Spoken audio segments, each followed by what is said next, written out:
What's up, everybody? I'm Jeremy. You guys are watching Warfels Morse.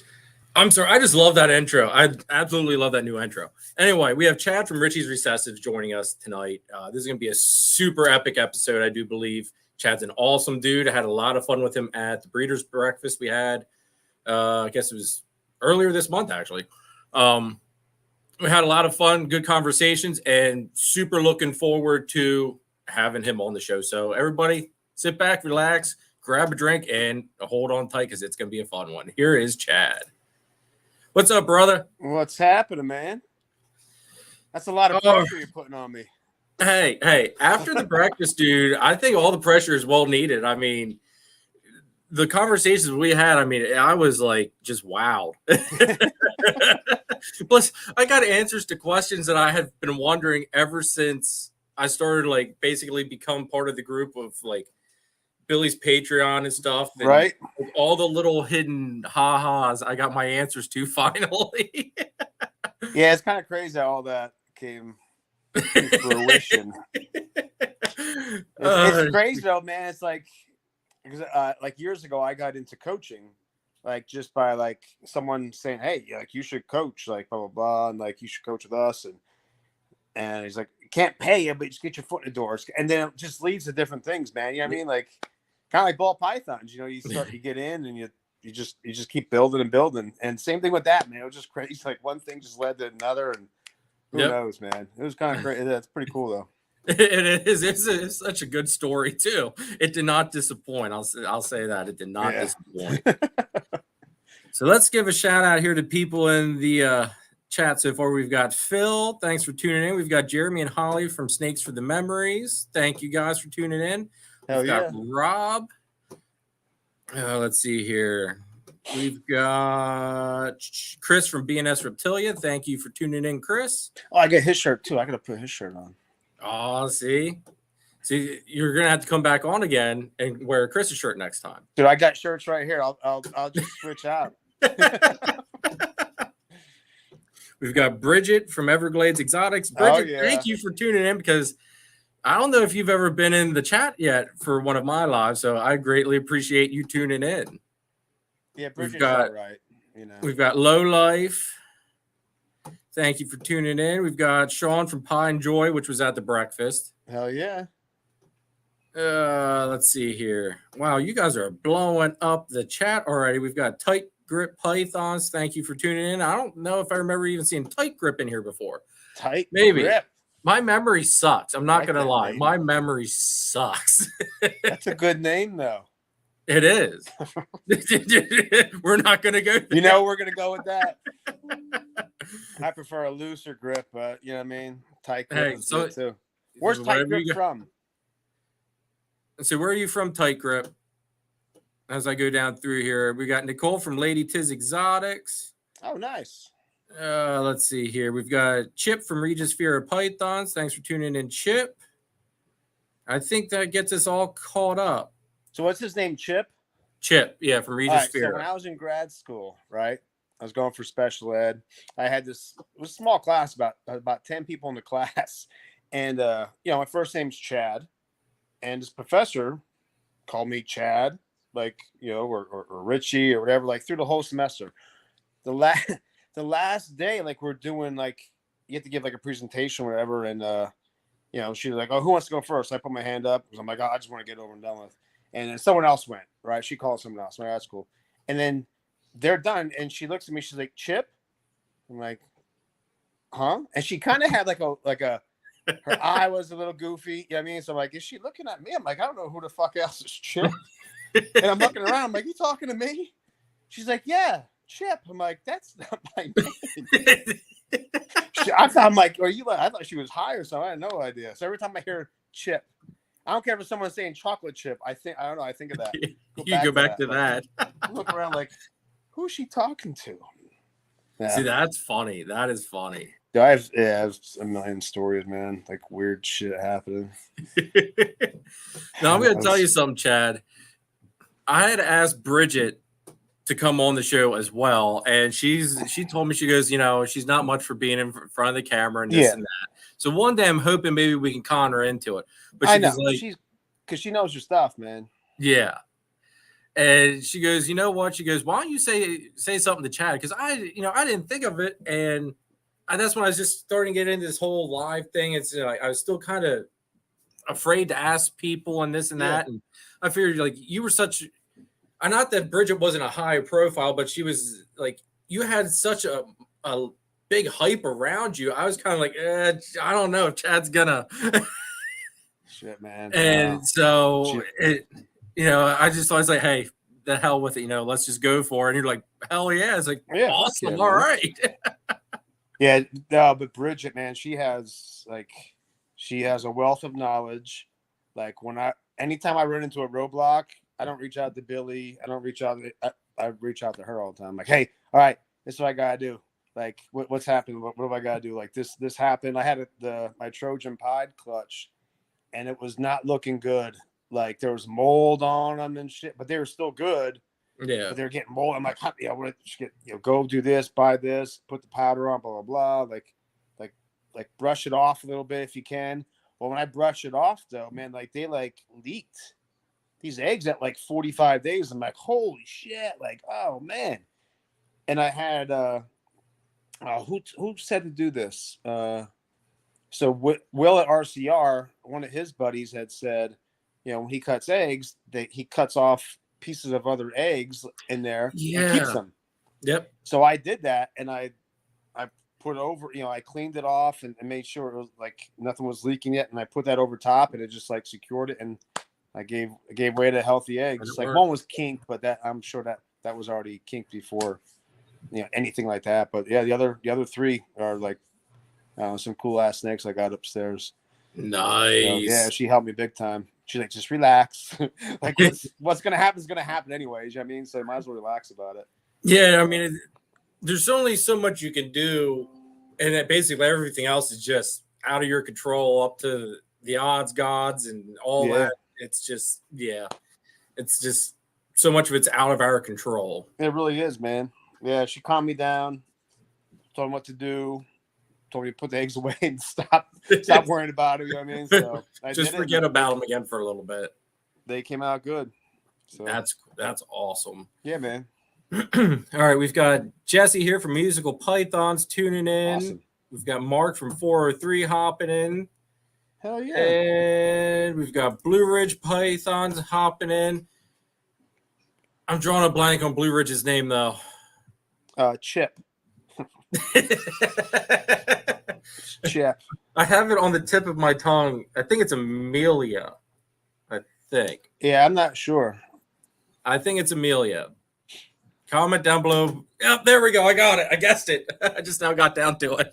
Awesome, man. Look at you. Dude, how you remember everyone else's name, man? Like, well, so many of them are just, there's like great supporters and they're always here. So it's, after I think we're on episode, I don't even think this is this 15?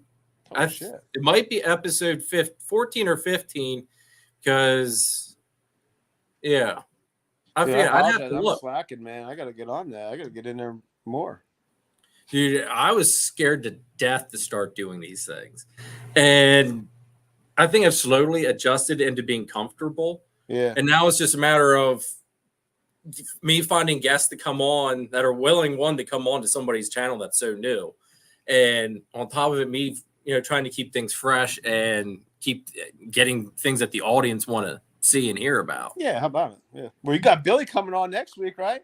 Billy is on next week, dude. I'm awesome. stoked about that. I'm gonna guess you're gonna be in the chat there, give him a little bit of a hard time. I mean, someone's got to be probably, in the chat. Yeah. He likes the hard time though, so let's see. We're not gonna go there again. No, his birthday was 2 weeks ago. Remember? Was it 2 weeks ago? Yeah, I thought when he was doing the live for the Patreon, that was his birthday. Was that 2 weeks? I thought that was last weekend. No, that was. No, wait. Yeah, it was last weekend. It was, yes. Yeah. Because I hopped in right at the very end. I'm like, yes, because there for a while the Q&As were going for like 2-3 hours. Oh, so yeah. All right, well, I at least caught a little bit of it. And he's like, oh no, we're done. See, it's just like, wait, what? No, you're right. Yeah, it was last weekend, and he's celebrating this weekend. Oh, okay. Like he went out with his. So it looked like I thought there was something on his feet I saw there in his stories or something where they Yeah, were yeah, out he was eating out to eat someplace. with a bunch of people. Yeah, it looked like Austin and a lion, and I don't Dude, know it's who the other crazy, man. people You were. see a lion drop, he drops like 60, 70 pounds. Dude, that man looks good. I mean, like, I don't know what he's doing, but I need some tips on doing whatever he He said did. it's just eating less calories and working out, pretty Yeah, much. see, Not eating junk. that cuts me out because I love my soda. I love my soda till I get home from work. Oh, yeah. Oh man, Pepsi. Well, yeah, but there's other goodness in here. Oh man, I hear you, I always have to have a mixed drink on my lives. It helps man. like smooth me out and just kind of calms me down a little bit. Loosen you up a little bit. That's good. All right, Tight Grip says he's Clint. Been watching for a while. Just changed my name for the business. Oh, okay. Very cool. Nice. And here's a new one. Swamp Water says EAD, Chad. There you go, Saz, baby. Thomas. Thanks for tuning in, Swamp Water. What'd you say his name is? Thomas? Yeah, or he just go by Sazerac. I know him as like when people say Thomas, like CJ's Black Tie Royals. That's Okay. their I don't know if they're engaged yet, but that's his girlfriend. Oh, okay. And yeah, she'll say Thomas. I'm like, who the fuck is Thomas? Am I allowed to curse on this thing or no? You can. I mean, I try to keep it a little clean, but Gotcha. whatever. Yeah, especially wearing like blue charms. Yeah, Saz. Like, yeah. He and I were just texting. He asked about like the vermiculite stuff, like the mixture. What's the substrate? Oh yeah. Of course, I messed it up. Vermiculite, and I use perlite. So what's the stuff that you don't have to add anything? Is that perlite? I add water to Hatch perlite. right. Yeah. I thought Hatcherite was like perlite, I isn't don't it? know. You have to add water? I put water to it, yeah, but I mean it's just the white pebbles. Yeah, I don't think Hatcherite. So I put water in it. All like you just put it in and you're good to Oh. go. Oh, okay. Yeah. I didn't know that. Huh. I'm trying to log on my laptop here and it's like updating so I can see the chat. So Okay. sorry if I'm not in the chat. No, you're good. We got Angie and Jeff from Celtic Balls tuning in. Thank you Nice. guys for hopping in here. We got Jerome Hallen. Yeah, Holland. baby. Sorry, Holland. No limit, baby. Dude, he's got some sick stuff. He might be able to put in the chat. He's got what is it? It's a fuzzy gene, I think he said it's called. It's crazy what it does. Oh, okay. Yeah, he's starting to work with that, man. It's really cool. But he hatched out. He'll correct me if I'm wrong. It was a sapphire. To something clown, blade clown, I think it was. Oh, okay. Yeah, something blade clown, and it might have just been blade clown to the sapphire. Yeah, yes. So hitting some. There's Max too. Hitting some sapphire het clowns. Like that's some legit stuff right there. I was gonna say that. I want to talk to you about the sapphire then, because you and I were talking about that at the breakfast as well. We'll talk about that a little bit later on in the show here. But yeah, Max, and if Jerome stays in, he can talk about some too because he works with it too. Oh, okay. Yeah, it's good though. Thanks for tuning in, Max. And we've got Hardy's Pythons. Fuck. Oh heck! I mean, Dave Hardy, baby. We've got a lot of new faces in the chat here that I have not seen. So thank you everybody for tuning in. If you're not already subscribed to myself or Chad, hit the subscribe button. All of Chad's social media stuff should be in the description down below. So hit him up, check him out, sub, follow, all that stuff. He's got a YouTube channel and Instagram and all that good stuff. Yeah, I haven't done YouTube in a while. I need to though, but I need to have some babies to show off. I feel like an idiot if I don't have anything to show off, but I do. I have enough to, like, I can go through my collection. Like, I just gotta do it, man. You know those things, like, oh well, I need this or that. Like, you know what? Just shut up and just do it. That's what I need to do. I was gonna say, I like prolonged doing my YouTube channel for so long, and eventually it's like, you know what? The hell with it. We're just gonna jump forward. Yeah, man. Let it evolve. Exactly. All right, before we get into going through questions and some of that stuff, I want to take a minute to thank the sponsor of this episode. So here they are. Today's episode is sponsored by GP Snakes. Gershon is a ball python breeder that is working very heavy in the albino clown project along with Enchi. And on top of his amazing animals that he's producing and that he's working with, he also runs a YouTube channel. And he runs an awesome podcast called Under 1,000 Podcast. He gets reptile breeders in and just kind of lets everybody get to know these individuals, and he helps them get some exposure. He also has an amazing series called Next Up, which is where he gets breeders that are just starting their break in YouTube. Kind of gets them some exposure, helps them get through that initial grind, and helps introduce his subs to these individuals to help the new people get some traction. And it's a great thing that he does. Gershon's a great person. Can't say enough good things about him. So make sure, everybody, you check out all the links for GP Snakes and Gershon down in the description and check him out because he's doing amazing things and blazing the trail. Thank you, Gershon. Sweet. Thanks, Gershon, for sponsoring this episode. I'm going to have to double check and make sure his links are in the description, but if they aren't already, I'll make sure that they get there. I think this was one thing I probably forgot to put in possibly. But I'll double check, and after this episode's over, I'll make sure that they are down in the description there. So, all right. One more thing before we get into this, though, and I'm kind of stealing this from Billy and Jeremy and Holly there from Snakes for the Memories. And I'm going to do like a pick of the week. It's a new segment for me now. It seems like everybody does like just ball python picks of the week. I'm just going to go with whatever out of a full week, whatever caught my eye the best out of everything that I have coming through my Instagram feed. So here is my pick for the week. Oh, man, I was hoping it was like a girl or something. It might be a girl. We don't know. It doesn't tell us this. Yeah, like but that there, if anybody doesn't know, is at the very least a jungle jag carpet python. But I believe it's a diamond jungle jag just because of the way the pattern is, like how just crazy it is. And that's by Python Junkie UK.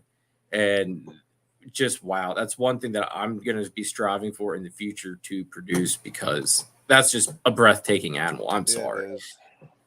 I mean, those yellows, and that's just insane. I like how the black outline with that white inside there. That's pretty sick. And the head pattern. I mean, it's just a crazy animal. But that is my pick for the week. And who had that? Python Junkie UK. Very cool. See, I've noticed, I mean, there's a lot of cool carpets like here in the US, but there's a lot of neat stuff that's over in like UK and Germany and stuff like that. It seems like they're almost like at a different level than us on the carpets, but we're at a different level than they are in the ball pythons. It seems, from how just like little bits of talking that I've had with people from over there, it just seems like it's in the market's a little bit of flip-flopped almost. Hey, man. But that thing, it's just stunning. But enough about that. Let's get into this episode. Chad, tell us a little bit about yourself and what got you into ball pythons and snakes in general. Well, I'm a Taurus. Yeah,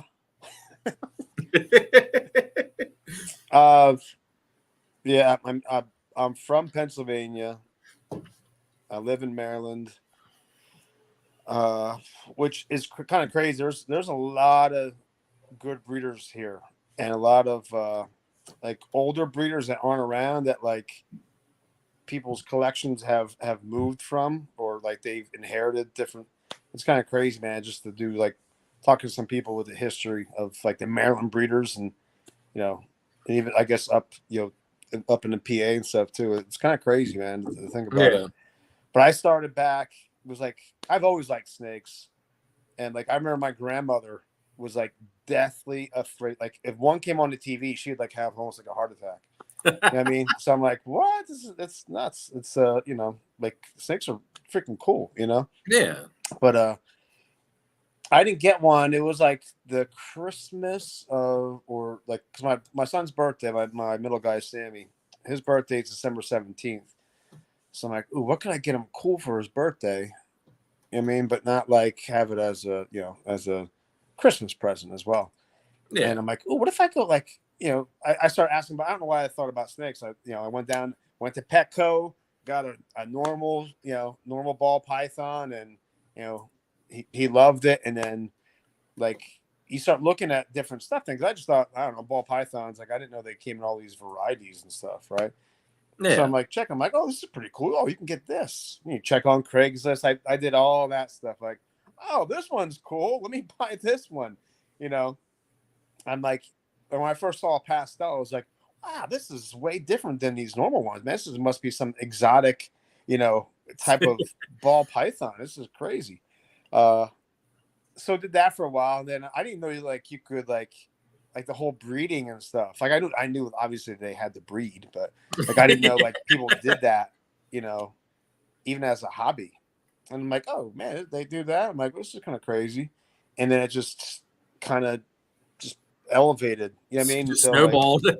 yeah, it really did. Yeah, like, and I made every mistake you can make. I'm still making them, but it kind of just evolved. Now and I didn't even have like when COVID hit. I didn't even have like a name or nothing like that or Instagram. I thought social media was stupid, you know. Yeah. And I'm like, oh, social media, you know, it's all about like Facebook and putting like when you're eating a grilled cheese sandwich and all that crap, you know. And you know, picturing like middle-aged moms going on there. That's all I picture social media and kids doing like selfies, looking all stupid, doing selfies all the time. Then my daughter's like, no, Dad, you should do like Instagram. You could post pictures and you should do YouTube and have the pictures of your snakes and stuff. I'm like, sweetie, that's cute, but no. And then I saw someone talking on YouTube about like, oh, one of the best ways to get like, you know, your stuff out there if you are going to, you know, want to be a breeder, there's information on YouTube, Instagram, blah, blah, blah. And I'm like, well, if I'm going to do this, we have to have a name. So we came up with names. I have it like written down somewhere. I forget where it is. I got to find it. Where like she has all the names written down that we were thinking of. Oh, okay. Oh yeah, it's pretty cool. And we That's both neat. agreed that Richie's Recessives would be pretty cool. It flows. It flows. It Yeah. sounds good. The logo's professional looking. I mean, Yeah, it's that's just it works. Every aspect of it works and looks good. yeah. I like to because I always love like the Punnett squares and stuff too in school. You know, where they do like the Okay. lowercase, you know. So yeah, work with it and then ran with it and then yeah, it's you know, you meet up with different people and my mentor who was like who I met off Craigslist, snake seller, Oh, okay. my boy Jim. Yeah, I go to him for a lot of stuff. He's local. He's about 20 minutes away. You know, I was just Oh, down at his nice. place yesterday. We're down in his cellar, you know, for about an hour and a half. I went down to grab some extra rodents I need for my babies and stuff. And he's like, I got extra this week. I'm like, cool. So yeah, down there, he's actually like he actually gave me not like sold or anything. He gave me my Trojan het pied. Oh, You know, wow. yeah, and he got it, and I forget exactly. I don't know the guy's name, but he was a big breeder in Maryland that he was getting out, and he kind of paid it forward to Jim. And Oh, Jim, like okay. I didn't know what a Trojan was. He was like, he's pulled his head like, check this out. You know, he's like, here, he's like I'm holding the snake, and I'm like, oh, that's pretty cool. It looks like a pretty cool normal, you know. I don't know. And he's like, well, what do you think of that? I'm like, that's pretty cool. He's like, do you want her? I'm like, nah, dude, I'm not taking a snake from you. He's like, no, man. He explained the whole thing. He's like, pay it forward. You can pay it forward later, you know, to someone else. So I'm like, what is it called again? I'm like, and it's het for what? Because I knew what the hets meant, then, but I'd never heard of Trojan. And I got home Yeah. and looked at Morph Market. I'm like, I called him. I'm like, dude, you just gave me like a $3,000 animal. Like, what are you doing? He's like, dude, no, just pay it forward, man. Don't worry about it. He's like, we look out for each other. I'm like, See, that's okay, cool. you know. Now, So yeah. what exactly does the Trojan do? Because I'm not gonna lie, I'm completely ignorant to that one. Yeah, I've heard of it, but that's about it. it it's one of those. It enhances as it grows. It gets actually better, and Okay. it looks like kind of looks chocolatey. People say it looks like what's the other thing with Ultramel? Man, I have a brain Monarch. for it. Yeah, people say, oh, it looks like a Monarch. I don't think it looks like a Monarch at all. Okay. It's darker than that, but it has like some little pattern changes near the back. It kind of like blends and almost like a blade looking in the back, but Okay. it's the color. And it's crazy because I had like a het clown female at the time, and sometimes I'd have to like keep them separated because like not even near each other because I would confuse them. You know what I mean, until you start, I'm like, man, you can really tell. Like it starts coming out like it's more rich, it's more crisp. Each shed, Ah, she gets better and better, man. It's crazy. It's cool. She's a cool ass head stamp, but yeah, it like functifies the pattern a little bit too. okay. Yeah, it's Now that's something we're about to look into because like there's so many different genes out there. You can't be yeah, into all of them. I mean, there's just no possible way. You have to yeah. pick It's not and the best choose. way to go about it too. But it's always nice to see what else there is. That way, future, if you decide to get out of a project, you've already got one in your mind that, Yeah, hey, this is where I'm going to go next. Chris says Trojan gets lighter with age and that yeah. it's darker than Monarch. Oh yeah, like when people say about it's like Monarch. I'm like I don't see that at all. But maybe it's Creative just my says eyes. when you mix pastel in it, it looks similar to Monarch. Oh really? See, I'll be honest. I really don't know anything about Monarch. I'm just now starting to like Ultramel. I'm probably about one of the only people on the face of the earth that Ultramel did not impress until recently. and, and I have Steven and Courtney from from Leviathan Snakes to thank for that because they sent me a picture of is a Monarch sunset or no, not it was an Ultramel sunset. Sorry, and that thing like glowed. It was Yeah. absolutely probably one of the coolest looking snakes I've seen in a very long time. Oh shit. And it's like, okay, it's got my attention now. Yeah. Yeah, Ultramel is pretty cool. I like it. I like what like the Ultramel clowns are ridiculous. Yeah. I think Yeah, they're just like fantastic. and after watching like some of the pics and stuff there on Billy, On like Bill, Mutation yeah. Creations, and like Grant Austin 9 times out of 10 picks an Ultramel something. Yeah. But I mean, a lot of those picks now, I'm starting to, it's like, okay, I'm starting to get why everybody's all hyped up about it to an extent. Yeah, it's pretty cool. I think that gets better too. Like I have a Ultramel 66% het clown, 50% het pied male from Mark Cole from Cold Okay. Blooded, who has insane stuff. It's like I helped vent for him out at Battlefield. Oh, And okay. I'm like standing like right here, like there was like $27,000 worth of snakes within like because he does clown pied stuff. He had a bunch of clown pies.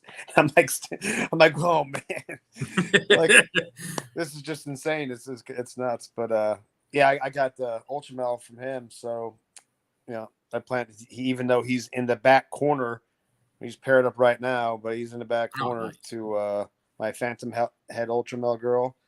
So he doesn't want anything to do with her. But Oh, really? yeah, he's in the back corner. He's in the back right. She's in the front left. Like, dude, can you get any further apart? Like, It's like, come on, a little, at least show a little interest here. yeah, Come on no now. interest at all. See, So I yeah, had that. same thing with my Desert Ghost boy, man. He's not.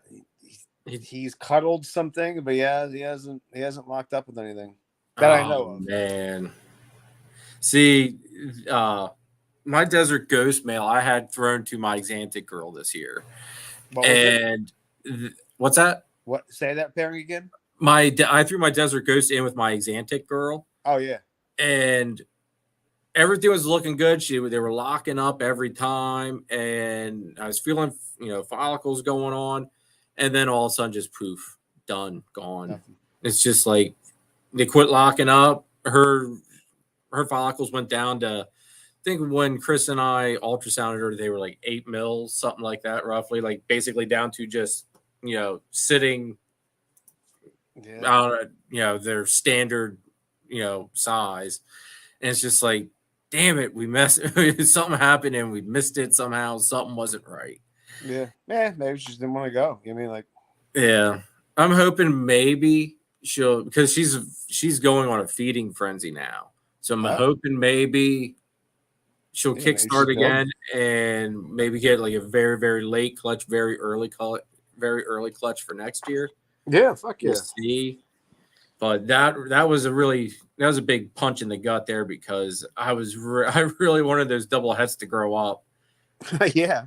It just Well, that's what I got. I'm hoping that double head G-stripe clown clutch coming. I have no idea where my girls are. Like, it's crazy. I have no idea where they are. I need an ultrasound big time. Like, Yep. like for me to palpate, I'm not good at it. So, and I don't know where my girls are. You mean, like, I'm a mess. Like, I'm all over the place right now. And not by, it's not just by like, oh yeah, I don't know what I'm doing. It's like, you think you know what you're doing, and it's like, mate, hold on, what's, like, nothing's, like, I'm not getting anything yet. Like, what's going on? Like, I thought I had some pre-lay sheds. Obviously, I didn't. Yeah, so I don't know. I don't know, man. I know exactly what you're talking about, dude, because I knew what was going on with my killer bee female, my lesser girl, and I was pretty sure I knew what was going on with my pewter leopard female. But the Xanthic girl and my banana girl that I have had pairing this year, like, they were the ones that were really throwing me for the loop, because they gave me clutches last year. And it's just like, I thought I was feeling stuff, and then the stuff wasn't there. A couple weeks later, it's like, what the heck is going on? Yeah. And I reached out to Chris. I was like, dude, it's like, after the breakfast, can you like come over and ultrasound these? It's like, I need help. It's like, I'm pretty sure on 2 of them. The third one's iffy, but the other 2, it's like, I have no idea. And lo and behold, it's basically what we thought. The Xanthic girl basically went back to being at idle. The banana girl, we couldn't find anything. Oh, wow. We thought when we palpated her, we thought we felt stuff. And she's in shed right now. But you throw it up on the ultrasound, we couldn't see anything at all on the ultrasound. So that one was baffling. So we'll see what's going on, because she's going into I never saw an ovulation with her for this season. Yeah. So I'm thinking it's just a coincidence. But she's also going into shed at the same time as my lesser girl, which I did catch the ovulation for. So we'll see. But I'm pretty sure the banana girl's skipping this year, which that is what it is. But the Xanthic girl definitely hurt not going. I see that. I'm finally on here. I can see the chat. So we got a bunch of, man. I tell you what, Chad, you bring out a hell of a crowd, brother. Yeah, because they like to make fun of me. They love you. We've got Troy. I saw what Troy said. I might have missed what Troy said here. I don't know when he just hopped in. The chat is like going like crazy, dude. So yeah, it is. So I'll probably need your help, but I try to keep track of the chat. Well, I'm in a group chat with Max and Troy and Dave from Baller's Garage and Hardy and Jerome, and yeah, they the phone's always blowing up, man. Like, I'll go in, like, it's always 9+ on that. Like, when I like go in and check the chat, it's always 9+. Like, I'll check those messages. It's always 9+ because people are always in there. See, that's good. See, Troy says I only pick on those I love. See, there you go, Chad. There you go. I love you too, Troy. I forgot about that. The Ruth. All right. So Dave's from Baller's Garage. He's always cutting clutches, man. He's got cool stuff too. Acid. Oh, don't get me started on acid. That's one thing I want so bad. He's got it. I have to hold off on getting it though, because Angie and Jeff from Celtic Balls have promised me a pastel acid male is what I want. Just because it'll work out with basically everything I want to throw it into off the start. And it's hopefully not going to break the bank with just being a 2 gene.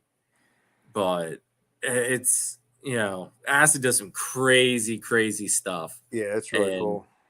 I don't know if you saw, it was I saw a Morph Mario. It was an Acid. All right, I'm probably going to screw this up. It was a Bumblebee, Acid. I think there might have been Leopard. I think it was a Leopard, Bumblebee, Acid. And that thing looked like out of this world, dude. It almost looked Monsoon, Yeah. but Oh, a wow. very clean Monsoon. Huh. It was absolutely awesome. It was like very spotted, but very clean. It was just, it was See what Dave nuts. said there? Yeah. You're killing me, Dave. You're killing me. What is Oh, my... man. Let's Nice. see. Thing is, though, is right now I don't have the money to add anything in until I get some clutches on the ground and babies out the door. Yeah, So I I do have to hold off on getting anything for a little while anyway. I did make 2 pickups a couple weeks ago that I did not even plan on doing. I actually had that video coming out in like 2 weeks, but I did pick up 2 pods, and that see. was one project I didn't even plan on getting into at all. I remember you saying that up at the breakfast. Yeah, actually, right before the breakfast, I picked them up like 2 or 3 days right before the breakfast. Yeah, and they're already aggravating me. It's just the male. The male ate frozen thawed rat.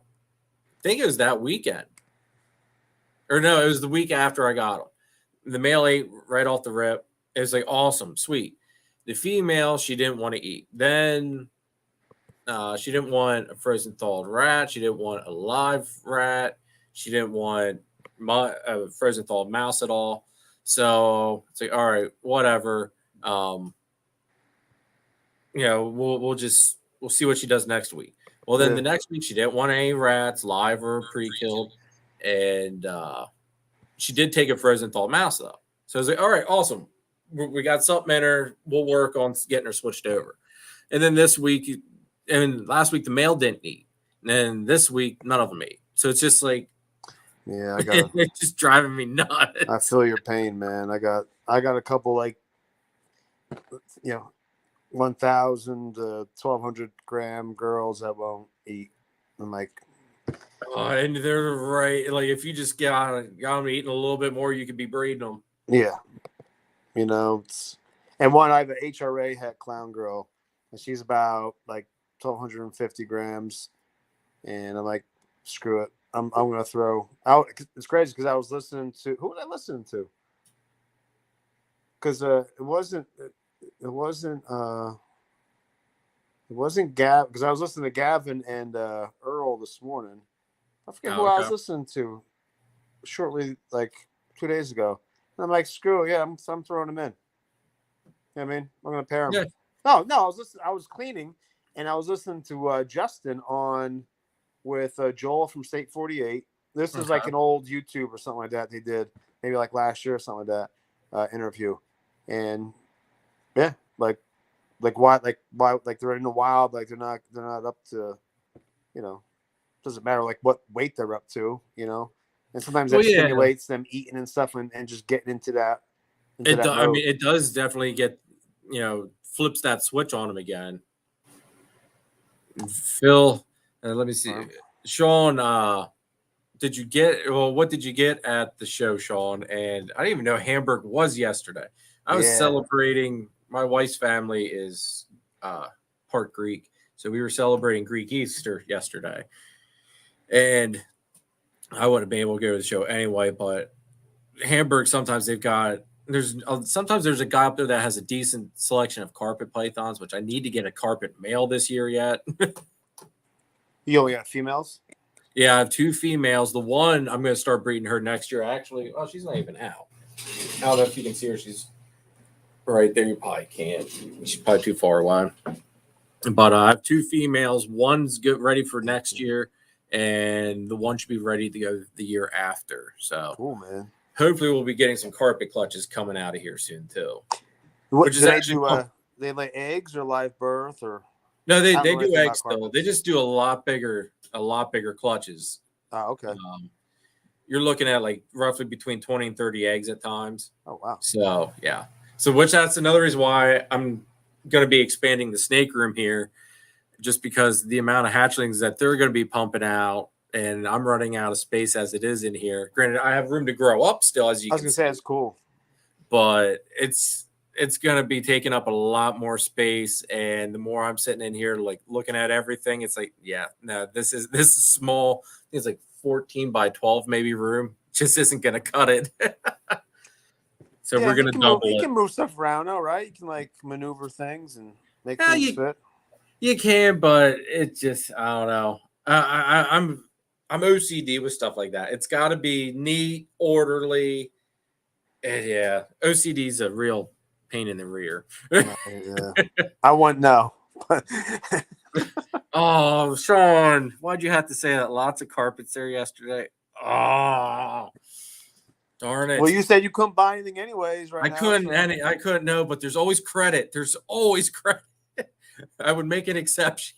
If I found, see, that's the thing. If I found the right male, it would probably have to be like a jungle jag. So it would be something similar as to what I threw up there for the pick of the week.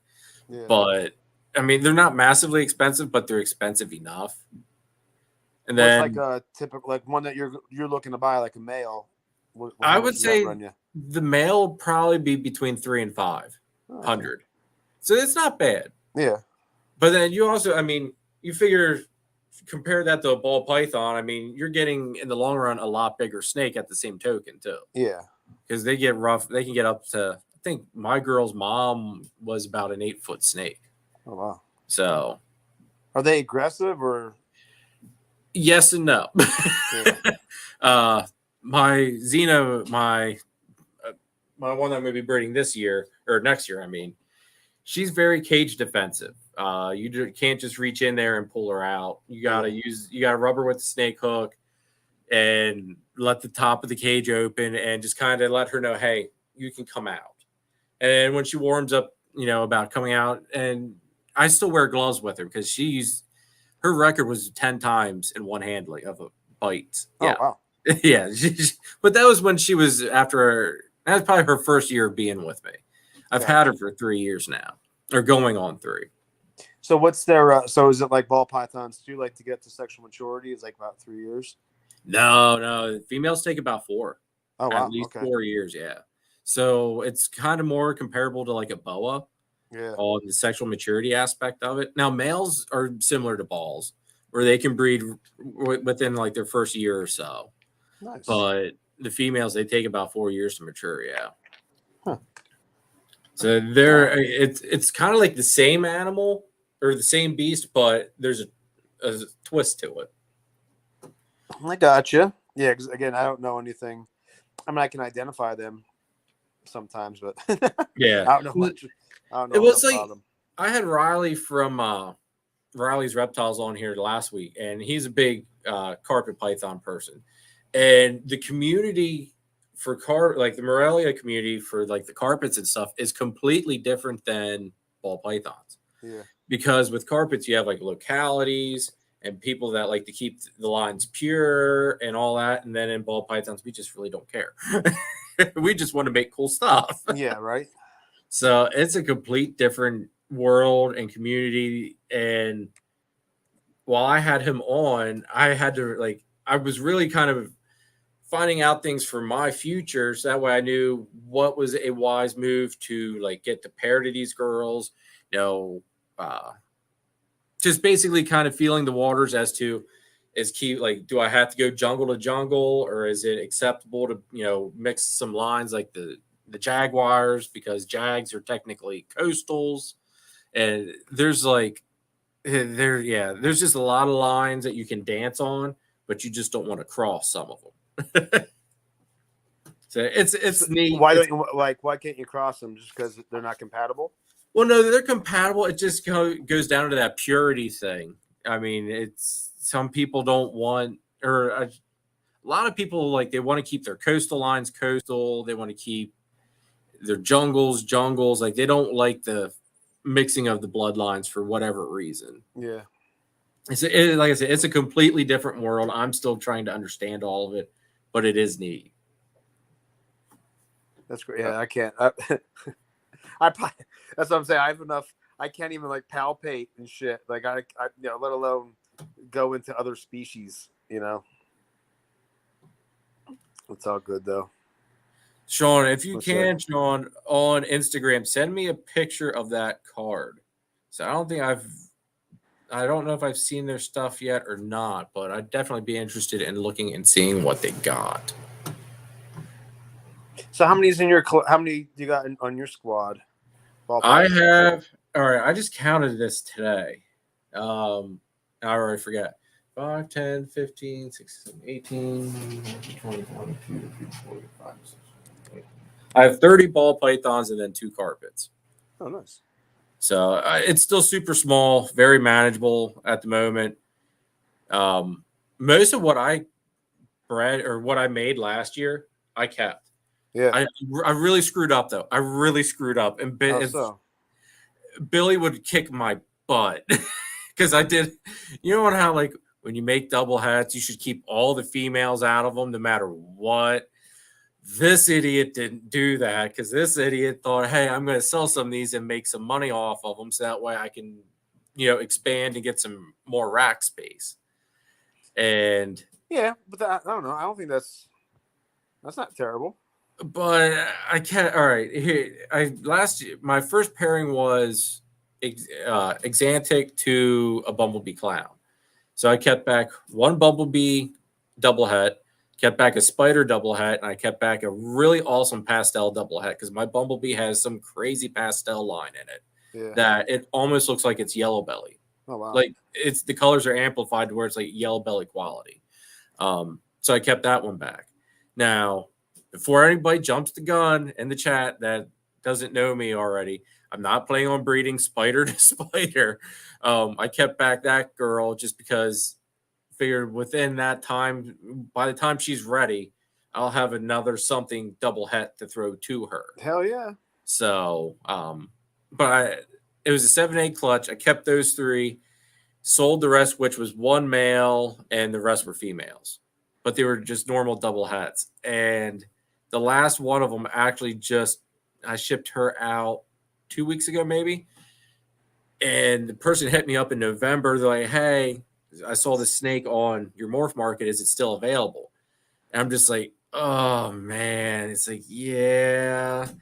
And they asked me some questions, want to see some pictures. I thought, okay. Because I just warmed up to the thought, and I'd realized my mistake by that point.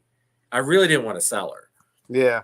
And I thought, all right, this person, chances are they're going to be like, nah, I'm not interested, So I sent the pictures and of the hatchling, pictures of the parents, and YouTube video of the clutch cutting and stuff. And right after they got all that stuff, they're like, I'll take it. I'm just like, damn it. It's screwed up on that one. But you kept 3 females though, right? I kept 2 females and what one was male. The male. The male was the Bumblebee.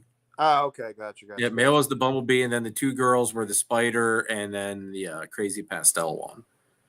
Yeah. So I don't know. It's crazy because like I know Billy always says hold stuff back, and a lot of people say hold stuff back. But if you listen to I think it was Justin when he was on with oh man, was it I think he was on with MJ. He said like basically like he didn't hold stuff back early on. He sold stuff to get what he wanted. See, I've also heard. I think I did. I've heard that one too from him. It might have been from the MJ one too as well. Yeah, because I was like, oh wow, that's not like it's. I think there's so many different ways man. to do this and accomplish what you want to accomplish that there's really no wrong way. It's just which route do you want to take? Do you want to? How do I want to put it? Do you want to take the longer route where you're making your own stuff from what you've produced? Or you just want to sell what you've produced, get what you want, and go from there? I know people say like, buy what you can't make and make what you can't buy, this and that. But like, I think Billy says that all the time. Yeah. But sometimes you gotta, I don't know, what you make maybe isn't totally what you want. You know what I mean? So like, then you can like, I don't see any problem with like, because like Ozzy's approach, and I like it changed kind of like my thought, like really helped me like focus on like that. This is what I want to look like. Yeah. Because he says he only has like 80 clutches a year. Yeah, he downsized, I think, from what he was. I don't know if he downsized it. He sells those breeder females when he upgrades his genetics. When he has a better female that he can breed, he's going to sell one off. And that way he can keep his collection the same size, but the quality gets better. Like, damn, that's like I didn't think of that. Because I'm thinking you have to grow and expand to because I like the hobby aspect of it. I like I think it's cool that we make our own stuff. We have pet snakes and cool to look at them. But like I would also like to not teach for another 10 years and retire. Yeah. I'd rather teach another 3 years and retire.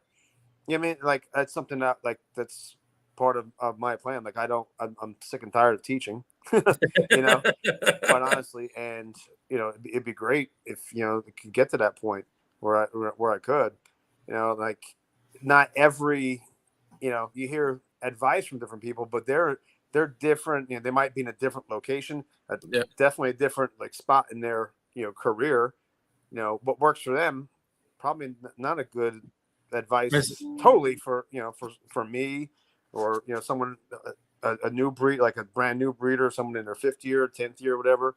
I don't think you got to take different pieces that are going to fit your puzzle piece, Yep. And exactly. Not every advice, because I'm listening to Earl today with Gavin, and Earl goes off about not feeding frozen. Oh, okay.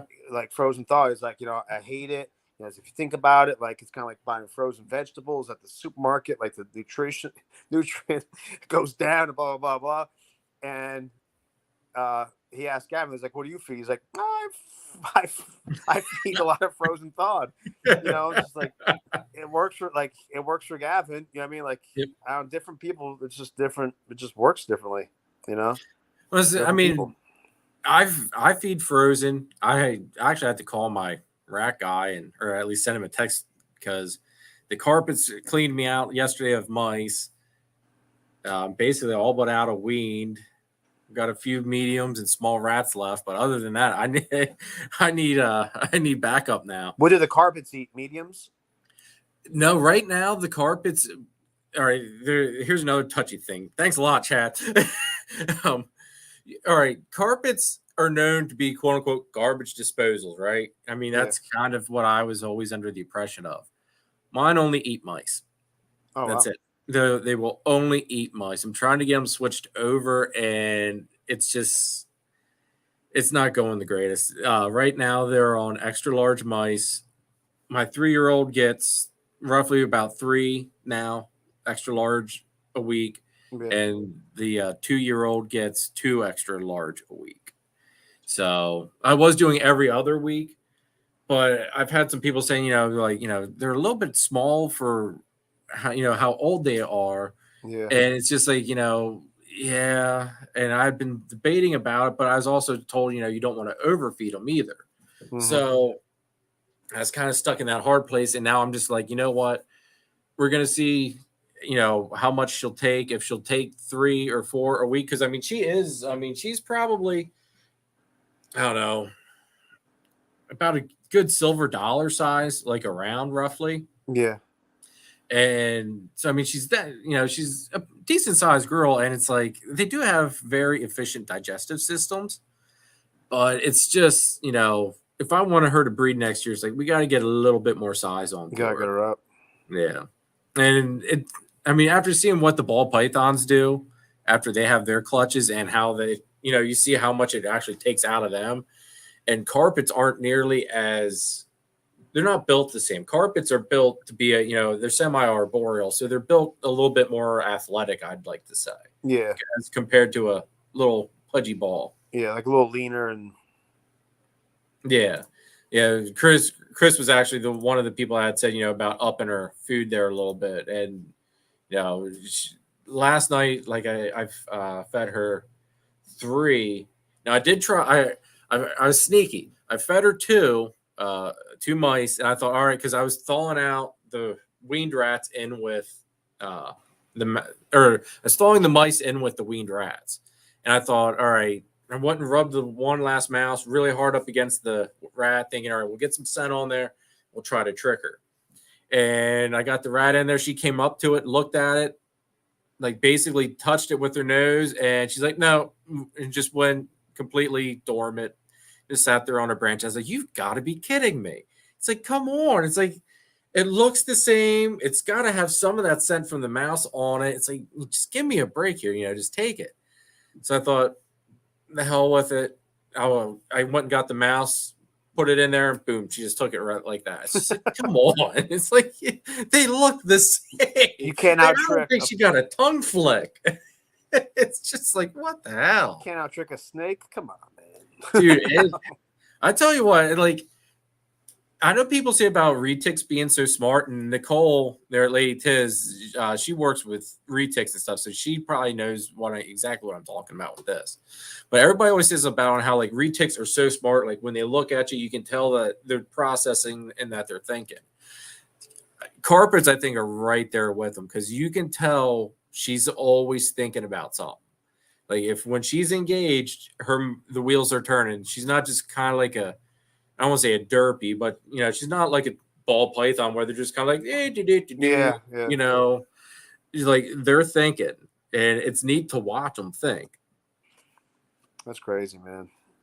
I know you do like wonder, like I wonder what they're thinking right now. Like, yeah, because someone will go up. Like I know, like my problem. I have like a handful of problem feeders and like problem eaters, and like what do they do? Like they go up and it's like they're cuddle. I had it's crazy, man.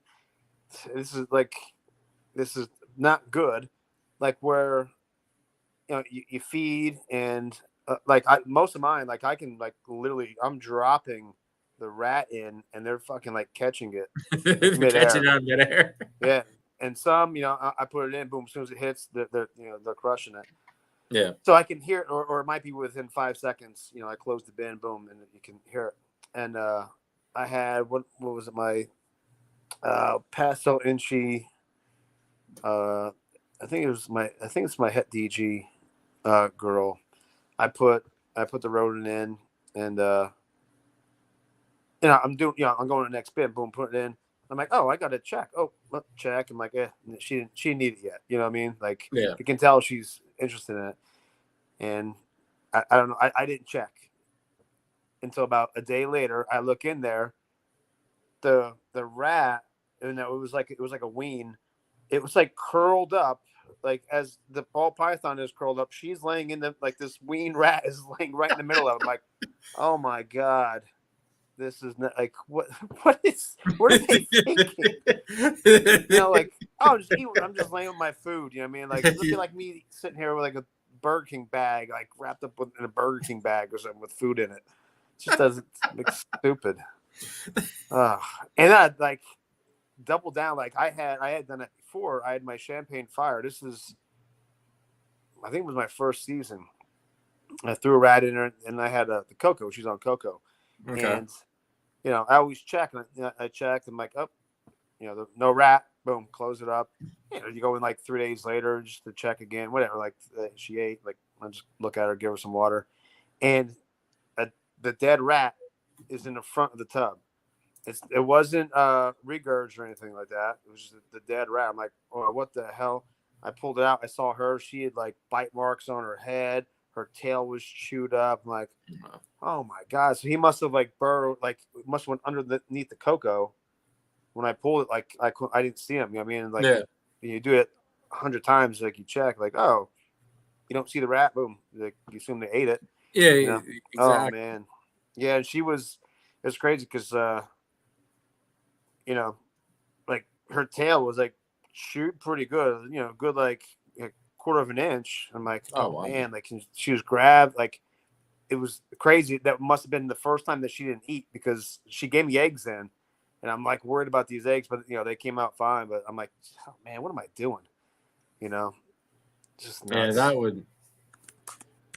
Hardy says he's got to run. Yeah, thanks for tuning in, Hardy's. Appreciate you stopping in for a while anyway. Thank you. See See ya, dickhead Dave.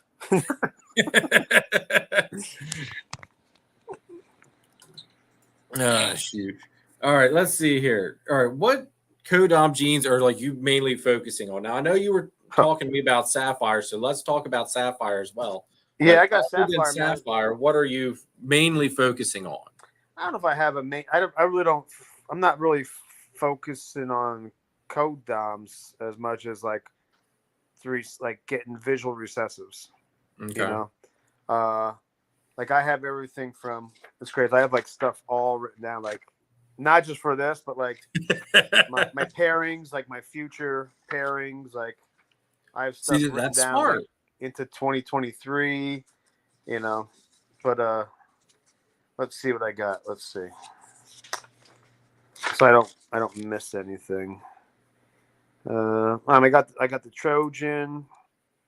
I have Motley in my clutch too, which See, Motley's now, kind of I'm not gonna different lie to too. you. Only Motley I'm familiar with is the Motley with boas. I've never heard of until you. I think you were the first one I'd heard talk about Motley and ball python. So what does Motley do? Because I'm completely, like I said, the only time I've ever heard of that was in with boas. Yeah, so not exactly sure what it is, to be honest with you. I know like David Zaros or Art Zaros on it's like Xaros. He does a lot with Motley where it kind of like oh man, I don't even know how to describe it. It doesn't mute it, but like it does something like to the back where it's like it just changes the whole like kind of like back pattern. It gives it like a I don't know like it kind of mutes it out. Okay. Like on the back, like when I hatched out my very first clutch, they were like pastel clowns. I'm like, oh, these are cool looking pastel clowns. And then I put something up on Instagram to like I put all the like the biggest breeders that I knew I put on there, and Breeder Circle got back to me like, dude, that you have more than just they're more than just pastel clowns. And then they told me to contact this person, contact that person, and then Randy at Dark Cloud. They're like, Randy at Dark Cloud knows what Motley is too. Okay. So from what I understand from David Zaros is it kind of does two things. There's kind of two like ways it can go. There's like a brightening side and then like a granity side that it can throw off in the same clutch. So you can have like one pair, like it just two different expressions of it. Yeah. Gotcha. So it really it's just funky. Like I don't know how to describe like I've the past. I think it's a Firefly Motley Clown boy upstairs. Like his whole back is just kind of like it's like grayed out and stuff, and then the side like so then the sides and look like a pastel clown, but like the back, I mean the dorsal is just it's like all like muted and out and stuff. It's I'm not doing the best job of describing it. So it's always like it sounds like it's something that is hard. Like it's one of those things where I'm going to use because Phil said here about odium. It's almost one of those things where I think you almost maybe have to see it in person because Phil was trying to describe what odium did to me, and he goes, I'll show you at the show. He goes, you just have to see it in order to understand it. And once he showed it to me, it's like, okay, I see it now. I get the hype or why odium's such a neat thing. So I think the Motley sounds like it's probably something like that. Yeah, it is. I did. So when I hatched out, I wanted to see what, because I have a Champagne Fire. It was one of those like this is like early on like in my breeding experience. I'm like, oh man, I'm gonna get this like adult champagne. I don't have champagne. It looks pretty cool. I don't really know what it did like, except for what I saw. Like I didn't know it was. You can't really do much with it. Like it's pretty overpowering. But I'm like, you know what? I have this female. She's Champagne Fire. I'm going to see what it does with Motley. Maybe it does something phenomenal. It didn't. You know what I mean? But my buddy Jim, the snake seller, he gave me a highway male because I was giving him like kind of like the pick of the litter with that. Okay. He's like, dude. He's like, I'll take a het clown. male that I can put back to stuff, but like with the, because I can hopefully put it back right in with that champagne. And I thought he just got a champagne, but when I was down there, he's like, dude, look at him grow, man. He's growing like crazy. I'm like, and I saw him like, I think he has Motley in it too. It's not just champagne. There's something else playing in yeah, it. like you could see it, like his dorsal, it just does something different. I don't know to it. And like champagne's one of those genes too, where I think like there's genes that work well with it, and then there's other genes where it's like it was pointless to even do that pairing with it. I think champagne and Inchy are cool together.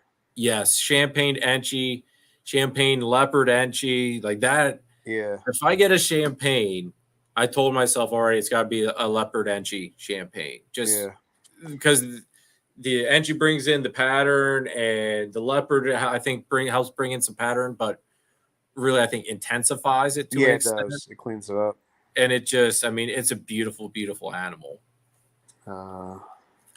So Kingdom here wants to know, how far out do you plan your pairings? It's crazy because I have mine out from like kind of like, I don't know, it's the 2023.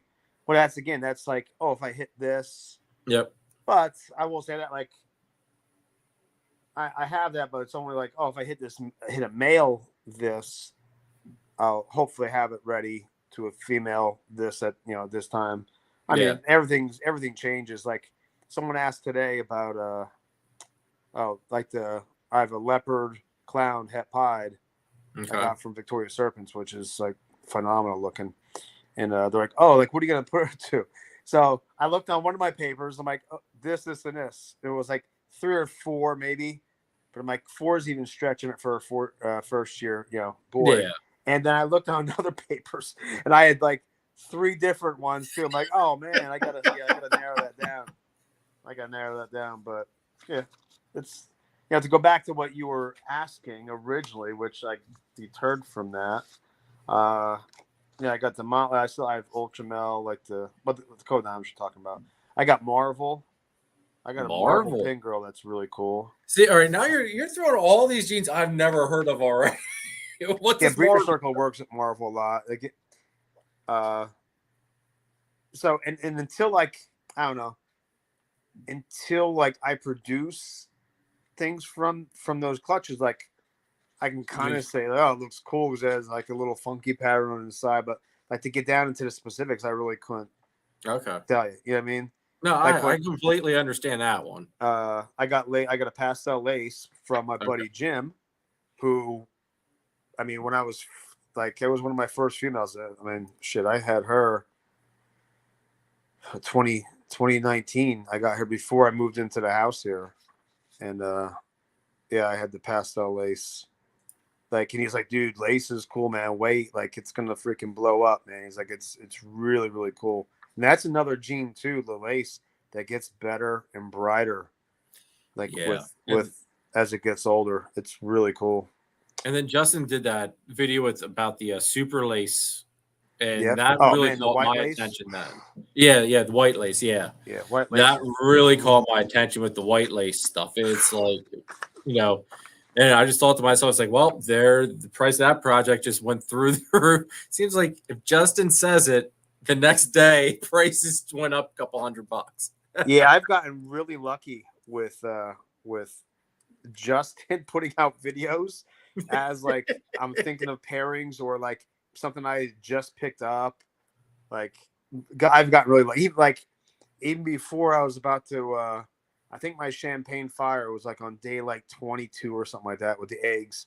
And he put out a YouTube video with champagne in it. And I forget what it was, but I'm like, man, oh man. Like I'm getting lucky. He put out the stuff with the Trojan. He had Trick. I had Trick, but I had sold my Trick male, but hopefully my Sewer Pastel something will go with the Trick. Hopefully she produces some eggs. It's not looking good, but he put that out. I'm like, I'm kind of getting lucky, man, with this Trojan stuff. Like with different codoms that, then freaking talks about it. So, well, I got bongo, got some mahogany. I have like a vanilla burst, which burst is kind of like it's like a brightening gene. Okay. Probably like similar to a lot of other ones. Kind of like Uh, fire or something like that. yeah, it's Summer Serpents. What's his first name? Uh, he's local, and he put it out the burst gene, and it's definitely it's getting better and better. It's kind of crazy. I got cypress, red stripe. I got chocolate. Uh, Now, are you trying to do it like because red stripes in with Pompeii, correct? That's something you need to make the Pompeii's, isn't it? Red stripe. uh, It's I'm like not even sure. clown Someone was red. just talking about that the other day too, and I'm like, It's like I gotta look up I what think it's Pompeii like is. I was gonna say. I think it's like Black pastels in it too, right? uh I think that was the one that people that he wasn't sure what was. I don't think it's black pastel. If You think? anybody in the chat knows what's in a Pompeii cop, throw it out there. I think it's red stripe, clown, obviously. And I'm drawing a blank on what the other ones are. It's like I think it's probably got to have spot nose in it. Would be my guess. Spot nose, red stripe. Black pastel, yellow belly, red stripe, spot nose. Oh, okay. So you were right then with the black pastel. Yeah, Okay. because that was like the missing thing. That was like Okay. he wasn't sure what like the last ingredient was, and it was like he put something out. Yeah, so Bridget said about the flyer gene. So I bought this snake, right, off a Morph Market. I thought it looked really cool. And I asked the person, I'm like, what is this? And they said inchy something, like, I forget what it was. I'm like, I don't think so. Like, I don't know what it is. So I would always say to Bridget, because Billy would always say, like, don't be buying this shit. Like, you know, you don't know what it is, this and that. Like, hey, listen, I can take a flyer on something. You know what I mean? Like, you know, you never know. Like, you can prove stuff out, whatever. So I call it the flyer, and she hates it. She hates that I did that. So I keep doing. See the flyer. I have it labeled too. Flyer. Like I have it on here. I don't know if you can see it. I have it up top there. Which way? This is weird, man. How you have to like move it. It's funny to see someone else have that problem because I always get screwed up when I'm trying to show things off on the camera here. Yeah. And it always throws me off. Like I watch the screen, yeah, and then weird. I look. If you see me look up, it's because like I feel like I'm not looking where I should be looking. So I look at the camera then, and then it doesn't feel right. Yeah, it's like super great. Oh, and I should have my phone the other way too. You could, yeah. If I you do flip it like this. Oh my god, it didn't do it. I have it locked, I guess. Oh man, I'm a mess. Let me try something here once. Bear with me for a second. I also got the Jolt gene too. Jolt. Now, see, I've heard of Jolt, but I don't know what Jolt. Here, how about we do that? There, we can run this. We can run it like this, I think. We'll try this once. Oh man, my face is all big. It's craziness. Yeah, Jolt's pretty cool, man. Like, oh my god, I'm terrible with names. He's at the Havre de Grace show, and I would always see it. He'd always have this Jolt stuff there, and he had a cinnamon something Jolt, and this thing was super cool looking, man. It was almost like purpley black, and it's cola. Like it looked really cool, and I'm like, you know what? I'm gonna buy the single gene female. Like I had no intention of buying anything from her. I just get my rodents, and I do a swoop around. I look, yeah, and I'm like, shit. It's Jan from it's a guy's name, Jan from Wicked Oak Pythons. Yeah, super nice guy, and like he's one of those guys like yeah, this is what it does. Like he's like, I know people are kind of like they don't want to get into like new genes that they don't really know about. He's like, yeah, I understand, but that's what it does. It's pretty cool. Yeah. And about the third time I saw it, I'm like, I'm gonna kick myself later if I don't. Yeah, I mean, what's the worst that's gonna happen? You know, what I mean, I grow her up and she, produces some cool stuff. But I see some some things that he does with it. It's cool. Like the alien heads get really reduced on the side. Okay. It kind of it makes it kind of like fuzzy on the sides too.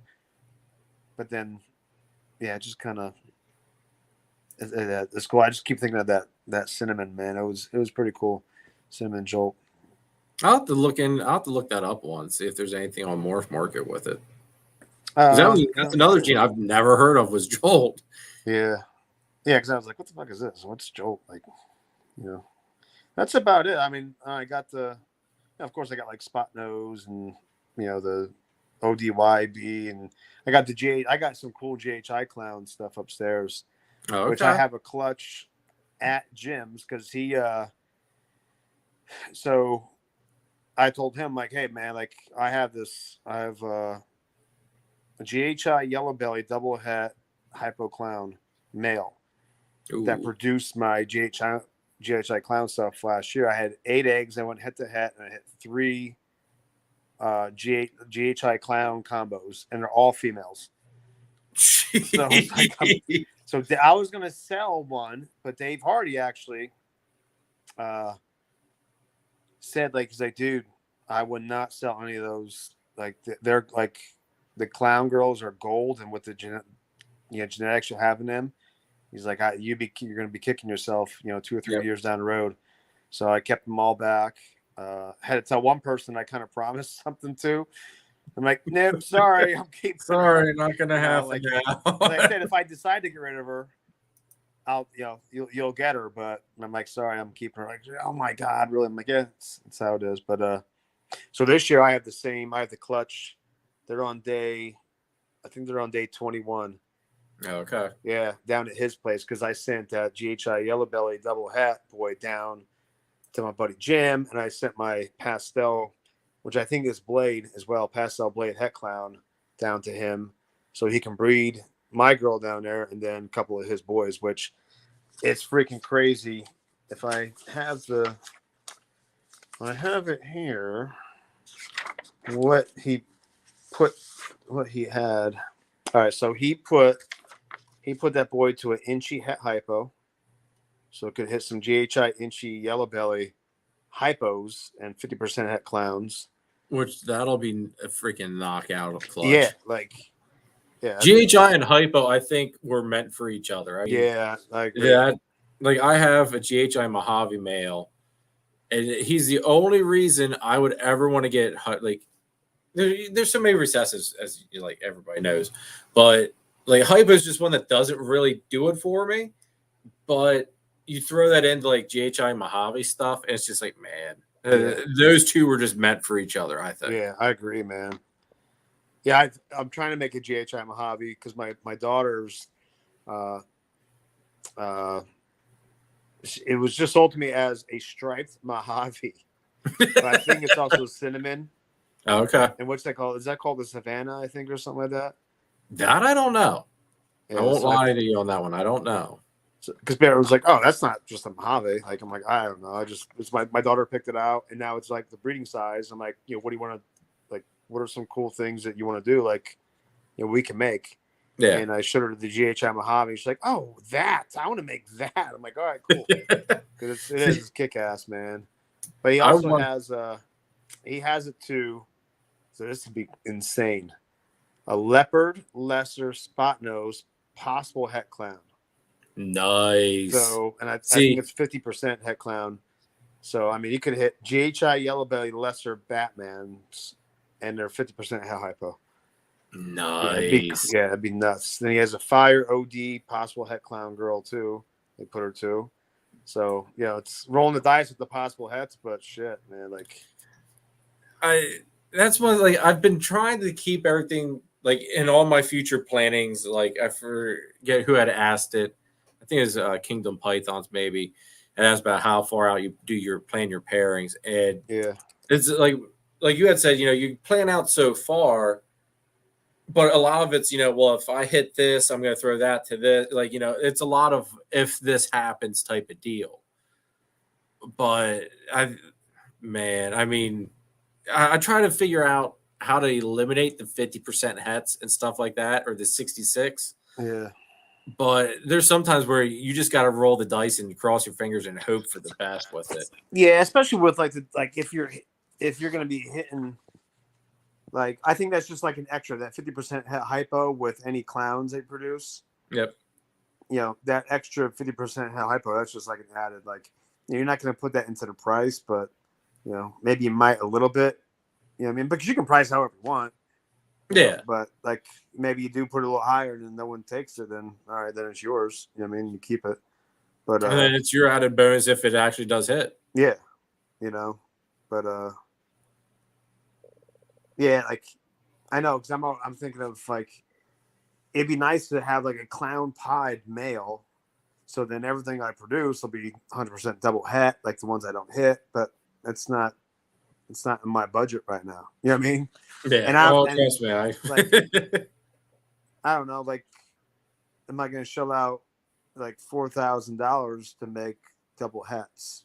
You know, where you can buy stuff, and then like, I don't know. I don't know if I want to go that route yet. Like, I think it's too early for me to do that. I don't think it's feasible. I don't think it's efficient use of I agree. Because that's like with the monsoon stuff. I'd love to get into the monsoon project, but the only way I'd be able to do it would be getting a het monsoon, just because of the price tag on a visual. And even the hets are pricey to begin with. But then, you know, my luck sucks. And then you got to basically having to hold everything back and hoping. I mean, granted, you know, Billy or Austin always talk about the markers and stuff, but I don't know. Like, I don't have full faith in markers all the time. Like pied markers, okay, I can, you can see legit, but some of the other stuff is like, is it really markers or is it just, I that's personally something think that it does. I personally think monsoon is not recessive. Well, I think Austin thinks that too, doesn't he? He thinks I'm pretty sure he does. Yeah, because those markers are like, they're like, it really funks up the pattern, man. Like, okay, they're really crazy. They're really nuts. So I know. I think some people would be upset that they're not recessive. I'm not sure why. Just I guess recessives go for more, but like I said, recessives hold the value more in theory. Yeah, like you said, like in theory, but like, yeah, I don't know. But then is it? If you can see it, like, is it really?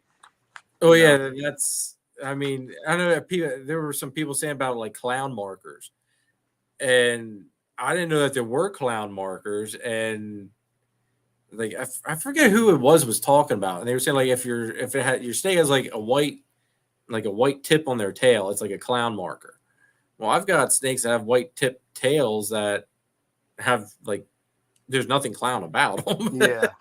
So it's just kind of like, where do you draw the line? Is it as coincidence or, all that stuff? Yeah, and like I know Justin does a lot of, like when he had the chocolate and spot nose or a lilac and stuff like that. Like, yeah, it would be nice to have enough. Like when Billy doesn't hit something, like, oh man, we didn't hit any monsoons this time. Oh, but we have 6 more clutches coming. You know what I mean? Like, that would be like half of my clutches this year that I hopefully hit. You know what I mean? Like, yep. Like, you just don't have the capacity to have all that. It'd be nice to do that, but well, like I was saying, like he does like what, around like 200 clutches or something like that a year. It's just like, can you imagine that? No, like, I can't imagine that. No, I cannot. That's just mind blowing to me. Yeah, I think of all those babies you get.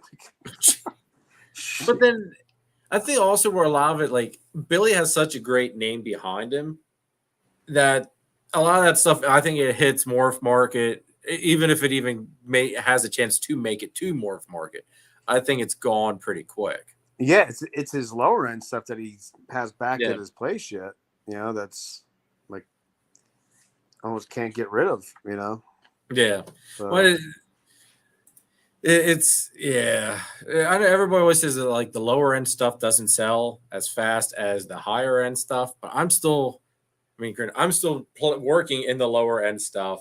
Yeah, me too. So I'm curious to see, when I do start making those, like hopefully, fingers crossed.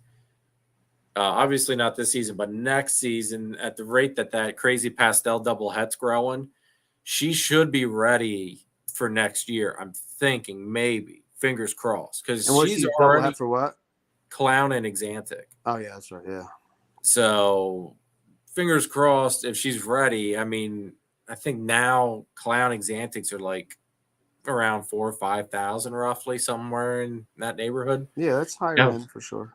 now, granted, it's staying here. If it's a female, well, no matter what, it's staying here. But if there's more than one, and it'd be more than one male, it's probably one's gonna at least leak out. But yeah, I'm interested to see how all that, to experience the higher end stuff. As does it really sell quicker and easier, or is Yeah. that something where you have to have the right name behind it to make it sell like that? Yeah, true. Well, Yeah. we've got a lot of new faces in here that I have not seen, Chad. I know I've said that a couple times. We got Merging Morphs. Thanks for tuning that's in. Robbie, baby. All right, so that's Robbie. Yep. Okay. There's so many people. We have Bosa Balls, which is Aaron. Thanks for tuning in, Aaron. Which Aaron's always in here. So thank you for all the support, Aaron. Or as everybody else calls him, Kike, which I think I got it right this time. I always butcher it. Like Who's that? Bosa Balls. Oh, okay. Like I used to call him Keek and Kika. Like I completely was butchering it like to no end. And he was kind enough to put a tutoring video up on his Instagram, because everybody in our little group has been butchering it for so much. Said you got it. All right, awesome. And so how do you say Kike? Kike. Kike, gotcha. No N though in there, right? Correct, no N. Kike. Now, shit, what else was I gonna say? Oh, so that last pairing that's down there is a leopard OD clown. So that should be some cool stuff too. GHI yellow belly leopard, orange dream clowns. So we'll see what he hits, man. It's see, that's some powerhouse stuff coming your way, yeah, brother. he has some cool powerhouse stuff. But again, that's not like I told him, because he gave me that Trojan het pied girl. I said, dude, like you're never paying anything. Like you never owe me anything. So you can use my boy. I don't need any. It's not like we're doing split clutches or anything like that. If you want to be like, hey, you want one of these, like that's all up to you. I expect nothing. Yeah. So, but I'm excited for what he can hit though, man. I'm like, whew. I say that'll be some neat stuff that he's hitting and producing. Yeah, and he's got some. He's going like clown to head enhancer and enhancer to head clown stuff too. So yeah, he'll be hitting some enhancer clowns, man. He's got some cool stuff. Now, which do you like better, enhancer or Desert Ghost? I like Desert Ghost better, just because of to me, like the blacks and the contrast is like, even though I think enhancer is brighter. Yeah. Like I don't know that's not like the appealing factor to me. I like the contrast. Yeah. That's what has me with it too. I'm the same way. Yes, it does look like she's going this year. So what sucks, because I had the Trojan het pied that Bridge is asking about. So I was just gonna repair. I had a standard pied. Okay. And to put to her, just because I want to see like what Trojan pies look like compared to So Capital Reptiles. What's that? Try to single it out a little bit. Yeah, I hate the guessing. I hate that stuff. You know what I mean? Especially in pie. It's tough, man. Pies too. Oh, dude. So I paired her to my pied. I think it was once. And I want to say that within 2 weeks, he regurged and died. What? Like, I'm like, you got to be kidding me. Like, you got to be kidding me. It's crazy. And I have that. I'm like, well, maybe I'll have that the leopard clown het pied. Maybe he'll be ready. No, like he's not ready this year. But I also have an inchy banana clown, possibly Okay. yellow belly too, but he's not going to be ready. But I have a GHI het pied boy that I was going to sell. I took to Battlefield. No one wanted it. I'm like, shit, you know what?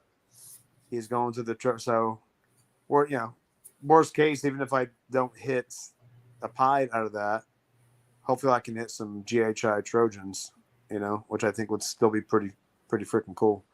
See, GHI just does some really crazy things with pattern. I mean, it's, I have seller's remorse because it was a pastel banana GHI. And that thing, when it was curled up, it looked like one of those psychedelic pinwheels. Yeah. Like it freaked your eyes out just looking at it.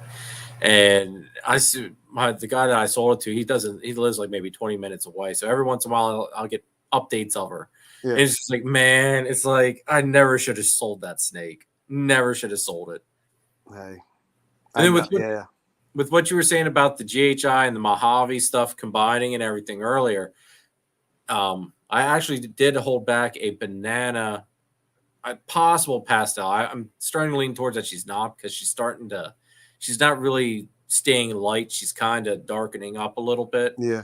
But pastel, banana, GHI, Mojave. And that thing, it's like, let me get her out quick. Yeah, get her out, man. Everybody likes to see some eye candy every once in a while. Hell yeah. And not just my face. I'm not going to have her out too much because she did eat last night. Let me see here. Put me on the big screen. Hide all this. Oop. Yeah. I'm going to look on. Man, she is cool. It looks like hypo. Yeah, like, and her dad, like, she does like her dad does, and like she can blush her head out when she wants. Like her dad can blush his head out to where he looks like a pastel on his head. Is that the one that you said it looks? Yeah. You tell me that? Yeah. That's a she does the same thing with her head, and that's why sometimes in the beginning I thought she had the pastel in her. Huh.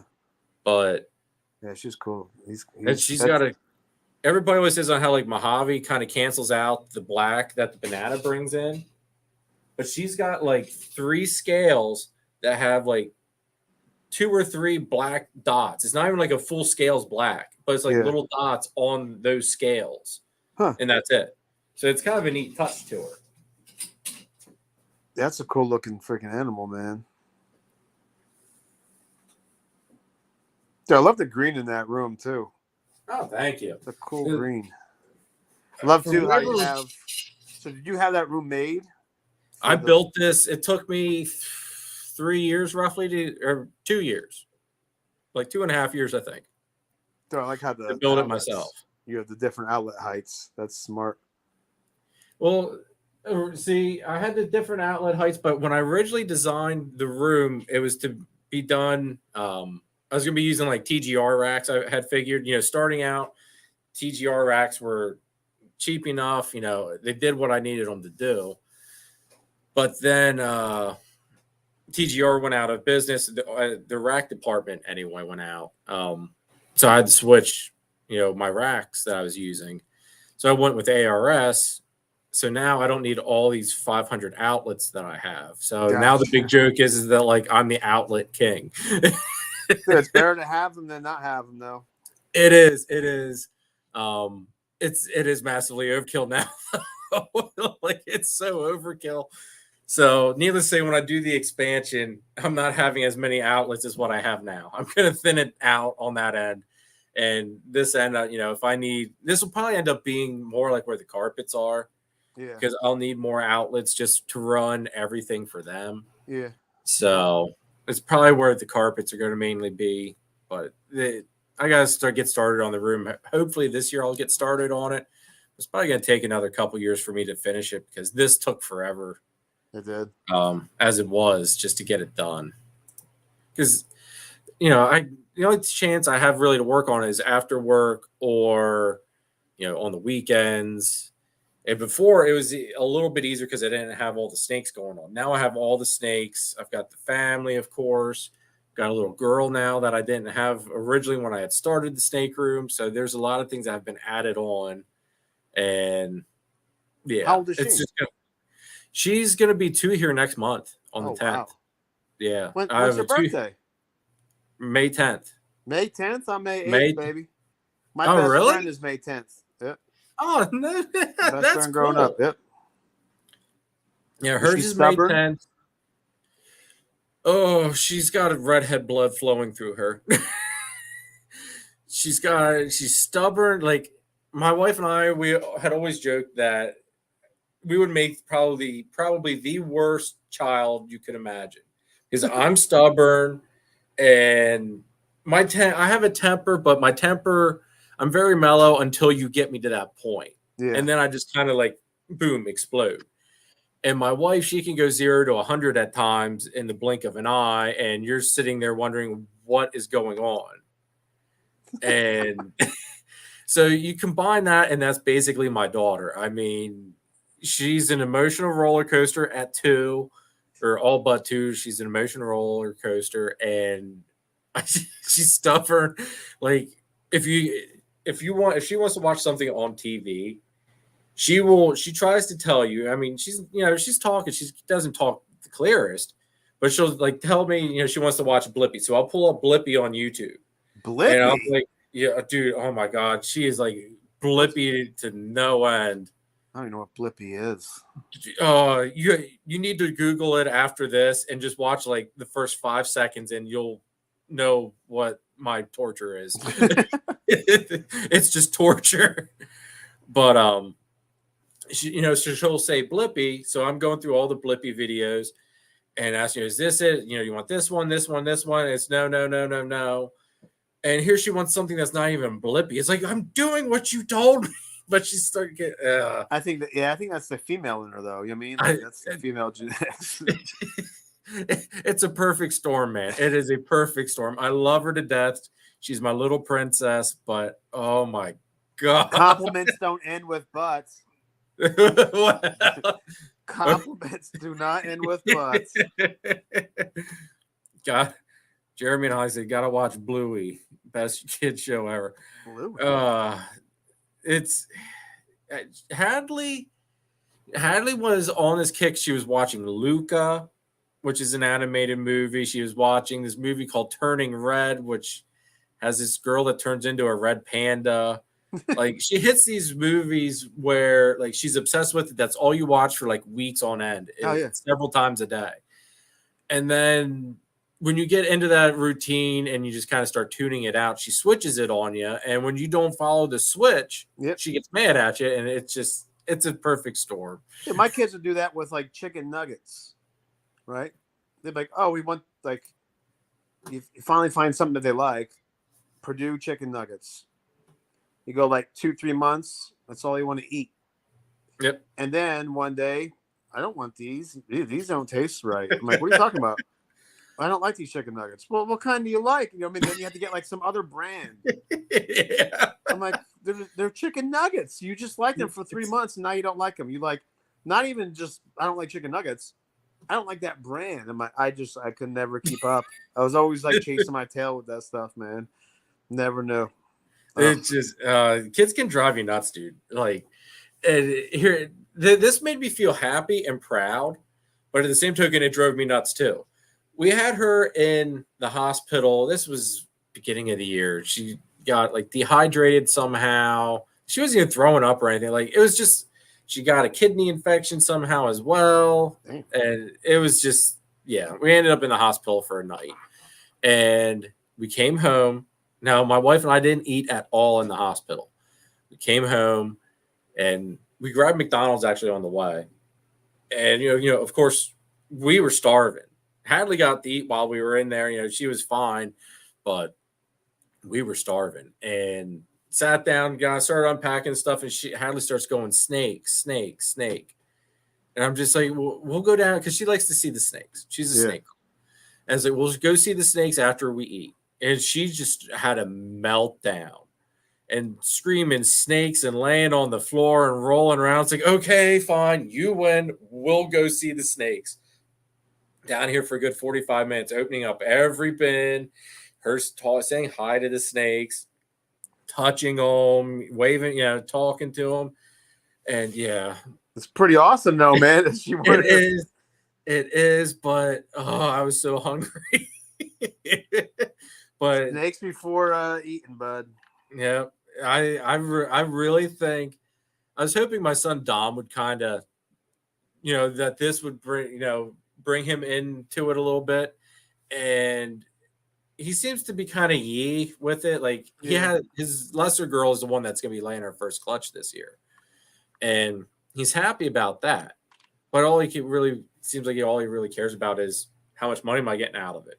It's like, that's because I told him, it's your snake. I'll give you, we'll split some stuff here, and but I really think that she's going to be the one that takes this over when it's all said and done, just because she's so young and she's so like adamant about it. She has to come down. She has no fear at all of them. Like I open up a tub and I have to hold her back to an extent because she wants to reach in there and touch them and pull them out and all that stuff.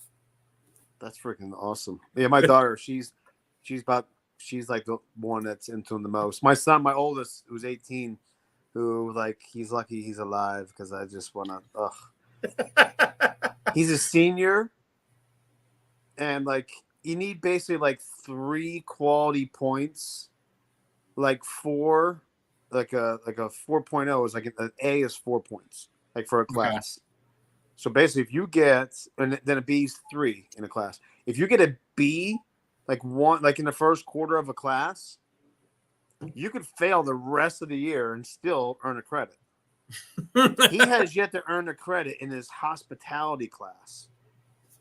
He had a D first quarter, an E second quarter, and then a D third quarter. Mike, and he had like a 68% his third quarter. Mike, dude, you do like one assignment, like make up one stupid thing, and you get a 70%. You'd be done. Like you could just do whatever you want. You're like your last quarter of senior year, but no. So now you got to do at least 60% of the work now. Like you could have done 2% of the work and get your C, but no, you got to do 60%. You jackass. Oh. He's like, I know. I'll don't worry. I'm like, it's not my life. You know what I mean? Like it's your life. Yeah. Oh my God. Then his mom's like, this is my worst fear. I'm like, really? This is your worst fear? Like, you have worse fears for your kids than this? Whatever. It is what it is. I know. I used to tell Dom all the time. I was like, dude, it's like, I don't like to be that parent that seems like they're hard, like just nagging at you to do your work and all that stuff. It's like, just do it. Say, I don't have to nag. I don't have to be a pain in your butt. I don't have to feel like I'm being a pain in your butt. It's like, just do the work. It's easier on you. It's easier on me. And it just helps you out all the more. Yeah. And it's finally clicking in a little bit for now. How old is he? That's it for now. He just turned 15. So I still have time for it to all spiral downhill. Yeah. Yeah. My oldest, like his like 7th grade through, no, it was probably 6th through, probably by 8th, his whole middle school years. Like it drove me. I had to like legit go to therapy because I was like, I need to figure out a better way to parent this kid because oh my gosh, he would aggravate me to no end. Oh, I can believe it, dude. I can believe it. Yeah, and it was great. Like he was always like that. He was always like I remember him as like a baby. He'd be like I had a Silverado. And he'd be in the middle back. Yeah. And like you knew if you were in a car with your eyes closed and you couldn't feel anything, you could only hear stuff, you would know how fast we were going. If we were at a stop, you knew because he was crying. If we were moving at a good rate or speeding up, his cry would go down. Yeah, I mean, like, and as we would approach a stop sign, his cry would go out. Oh my gosh, he was always like the neediest kid, and he still is. He still is. I love him to death, but it's like, again, compliments don't end with but. But my God, he just can't make it easy, you know? Yeah. I think that's something with like kids now. Like Rob said, he's still waiting on for Dom because the Dom, which is my oldest, which is my son, he approached me. I forget when it was. It was a month or so ago. He goes, "Dad, you need to do a TikTok." I was like, "Dude," I told him, "it's like between YouTube and Instagram and a little bit I do on Facebook and the snakes. I don't have time for TikTok." He goes, "Well, how about if I start it for you and I'll run it?" It's like, awesome. Hey, that gets him involved in the hobby. Maybe it'll blossom or bloom into something else. Yeah. Getting more interested in it. And Rob saying he's still waiting for a post. Rob, and honestly, him and I actually sat down here and did a post. I could maybe he didn't post it though, but we did film something. My son said So that too. He's like, Dad, you should do TikTok. I'm like, what? I'm like, I'm not, like, I don't even yeah. know what's it there. Like, I don't know. Maybe, I mean, if he presents something that's like, if you do this, then this will happen. Maybe, but yeah, I'm not See, really. I don't really know like what TikTok really is. Anything I've ever seen on TikTok is people being idiots. Yeah. And I'll be the first to say, and just in case he is indeed possibly watching this, because sometimes apparently he does watch the lives. Years ago, he had approached me and said, "Dad, I want to be a professional YouTuber." And I sat there. I don't want to say I laughed, but I chuckled and said, "Dude, there's no way that anybody can really make a good living off of YouTube." Now, I didn't really know a whole lot about YouTube, but now I've been kind of choking down on those words because look who's on YouTube, look who's doing lives. Yeah. Like it's just like, man, I really stuffed my foot in my mouth, and he had for yet as far as I know, has not ever said about anything. Hey, Dad, what about this? YouTube's a whole crock of crap. Yeah. Yeah. So, like, yeah, go, like, yeah, go be what you want to be, I guess. You know what I mean? Like, who knows, man? Like, it's a whole different game. Growing up is a whole different game, man. It's a different world than what I remember it being when I grew up. It is, and like, well, it was I watch Shark Tank all the time, and Kevin on there, Mr. Perfect. You ever watch Shark Tank? So I'll be honest, I've never really watched Shark Tank. So you know what it is, entrepreneurs, Yeah. billionaire guys and stuff. So Kevin O'Leary, like, he's billionaire, and he's like, he thinks he's great because he's a billionaire, and he just shoots people down. It's like, I want to do this, and he always tells like these little stories, and then he'll always say like, I'm out. I don't want anything to do with your stuff. So but he did say, and this was I think it was like on YouTube or something like that I saw him say this, where like 3 years ago, if he like, you would have had to pay him to work at his place to say like any marketing stuff. You know what I mean? Like, to be like a market, like to market his stuff, whatever. He's like, now he's like, you can make six figures working for him if you're good at marketing, because how the shift is just changed. Like, marketing is huge now, and getting viewers and getting people in. One of my best friends, he passed away suddenly a couple of years ago. Like, was it 4 years ago now? His daughter just graduated, and she lives in New York City, and like all the how like they say like, oh, people are like watching us like on the internet and stuff. That's what she does. and it's like, there's they if we're on here on like YouTube, or like you click something, like all your interest, like this, you're just basically like, she works, like her clients are like Coca-Cola and things like that, and they just watch, like people are watching, and then they just send advertisements there. That's the marketing. Okay. That's the marketing approach. People are getting views, boom, that's where it goes. And it's it's like she's like Big Brother. It's crazy. I'm like, that's what you do? She's like, yep. Living in New York City, making a living. And a nice ass apartment, because it was on her dad's birthday. I went out with his wife and son. I mean, my son went too, and some other people went. and we FaceTimed her. I'm like, she had a nice ass apartment, man. Like New York City, like really nice apartment, man. It must pay her good. I was gonna say New York City isn't cheap living. No, it's not at all. It's not at all. I'm like, man, oh man. Yeah, that's what she does. It's so yeah, to kind of even, I don't know, like if someone would have said like 5 years ago, I'm gonna be a YouTuber, or even like 3 years ago, I'm gonna be a famous YouTuber, I'd be like, okay, cool. Yeah, but who knows, man? Who knows what these kids like? You know what they can do. So now it's a whole different world. It is, man. It is, and us old guys are behind the 8 ball with that. You know? Yeah, because that's something we have to learn. We didn't like grow up with that, so we had to actually learn it. Like they're just immersed in it. Yeah. You know? Yes, they're addicted to it and all that stuff, but it is, you know, so it is. Old habits die hard though, too. Yeah. I mean, I'm a firm believer on that one. Oh yeah. Now we brought it up earlier, about the Sapphire gene. Yeah. Let's talk about Sapphire because you were talking to me about it and it kind of interested me. So tell us about Sapphire. All right, so I'll go up and get it too. I'll show you. So I was on an IG live, you know, just like in the chat, and something came up about Sapphire.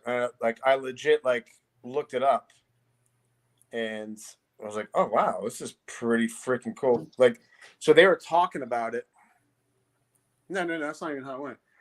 I saw it. I was browsing Morph Market as I was watching a live too. And I'm like, oh, what's this? This is a cool looking thing. I'm like, Sapphire? I never heard of Sapphire. So I put it in the chat about Sapphire. And the person whose live I was watching, I'm not a really big fan of anymore, so I won't say their name. They're like, I don't know what Sapphire is. And then Brandon from Oodles and Noodles, he contacted me. He was like, dude, if you can get into Sapphire, it's pretty cool, man. He's like, I don't know what the price tag is, but so I told him what it was. He's like, dude, I would snatch it up in a second. So I did. Like it was, yeah, it's cool. He's breeding for me already. But it's so I guess the original person who had Sapphire, I guess they got out because of divorce or something like that, and then Will Bird took the guy's collection, and I got one of Will Bird's Sapphires. So hopefully he doesn't tag me here because he likes to do that. Northern Girl Python says, "Hey, Chad. Hey, how do I turn this around? Can I turn my camera around? I don't know how you do that. I've never been on your end with a phone. Oh, wow. So I can't. That's freaking nuts, dude. Now, what's that combo?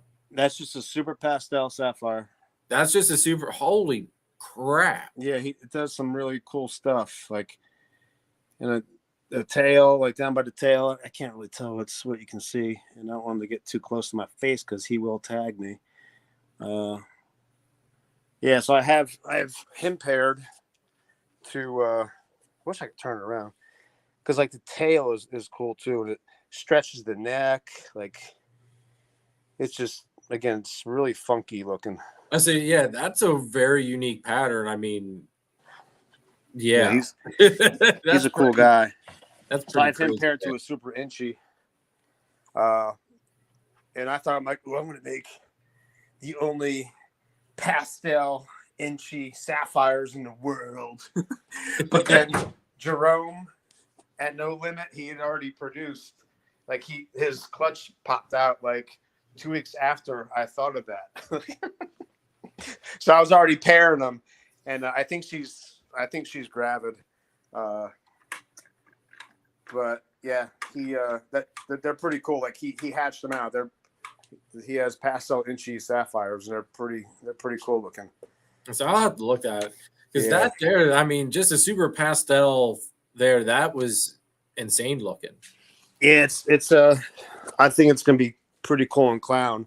There are, not that I know of, there are no sapphire clowns. So, well, that almost, I mean, now I'm gonna be me here for a minute. You throw that into Exantic? because that was like just for super pastel. That was to my eyes anyway. I'm partially colorblind. That was a very already gray looking snake. Like it It almost looked might like have it had been the some grays lighting though to it. too. To me, it almost looks like blue Oh, in a okay. way, because it has like the like yellow with and black, but it's like to me like I almost see like a blue to it. I know I'm Like kind a of crazy, blue, but like a blue hue. yeah, there's something like I don't know how to describe it. I think it's just how the yellows and the blacks, but it's the like Jerome said, it's like a GHI characteristics it has. It throws off some really cool patterning, and then the back, like from I don't know about 3/4 of the way down, the rest of the tail, it's like striped.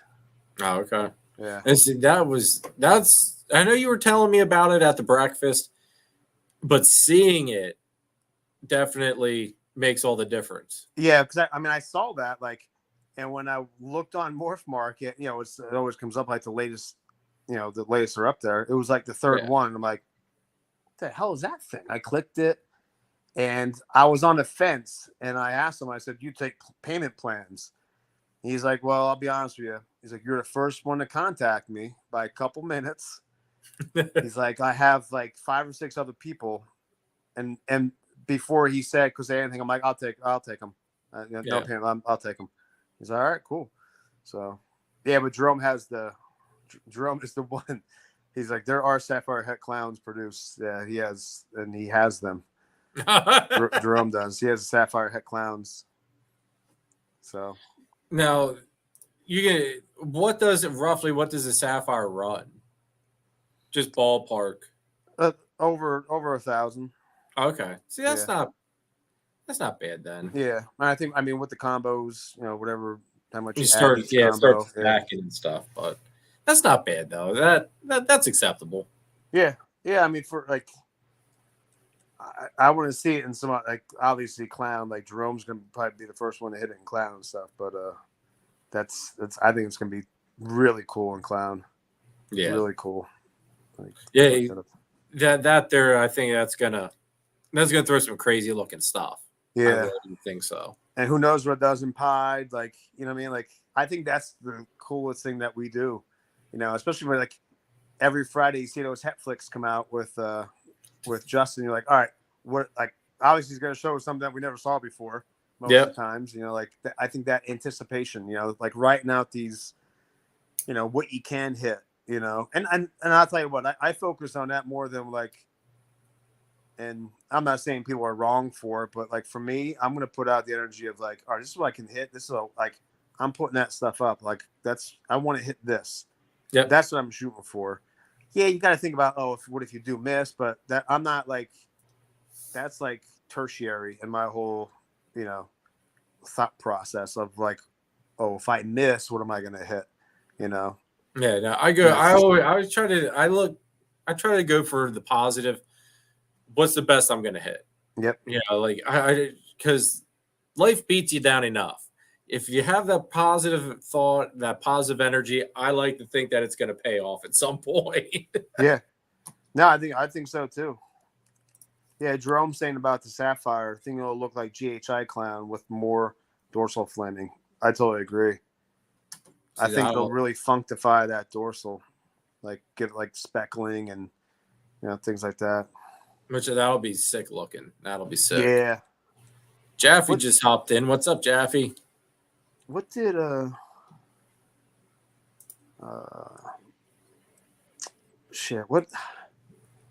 what did Justin just put out Friday that had the clown? Oh, that was almost going to be pick of the week. I'm not going to lie. What was that again? Oh, give me 1 second. I'll tell you because I still have the picture on my phone. Yeah, because like I said, it was going to be pick of the week, and then I ended up. It's like, you know what? Let's start off with that awesome carpet because that really is what caught my. Justin doesn't need any shout outs. Yeah. Justin does good enough as it is. It was a yellow belly coral glow Powerball clown. No, there was another one though. Oh, okay. Well, there was a clown that it was oh man, I forget what it was. And I guess at first he wasn't impressed until he saw like what it did on the dorsal. Oh. Yeah, I don't know anything about that one then. Oh man, where is it? Here, Canova. Let me go to Canova. Boom. All right, get this out of here. Come on, get these ads out. Boom. No. New. Yeah, because I was cleaning, and I hope it wasn't like other videos that I was watching. Man, it might have been. Maybe it wasn't even. Damn it. I don't know. I'll have to look. I'll have to look more into it. Sean said he'd like to do because the guys are there talking about doing like a dinner thing there again, like we did for the breakfast. Yeah. Sean said about doing like a barbecue or something. Hell yeah. I'm in once because right now I'm trying to grow grass. I had to put a new sand mound in here at the house. So I'm in the midst of grass is finally starting to grow. Got the patio half basically finished. So I'm hoping that sometime this summer, maybe late summer, going into fall, I'd like to have, whoever wants to make the drive because everybody seems like they're Eastern PA, you're in Maryland. I'm kind of the only one that's in Lancaster County itself. But I'd like to, whoever's willing to make the drive, come up, hang out for the day, burgers, hot dogs, whatever, have a fire if everybody's here that late, just kind of hang out and have a good time and just have everybody, do something like that. I think it'd be really neat. So, Sean, I did think of that. And stuff. What's that? You could like get drunk and walk on coals. Yeah. Yeah. I mean, the possibilities are endless, Chad. Yes, they are. They really are. I mean, So it was a chocolate. It was a blackhead chocolate clown. Blackhead chocolate clown. Yeah, it's really cool.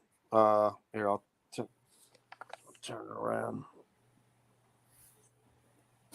Yeah, that is wicked looking. I like the head on it. Yeah, I like the dorsal too.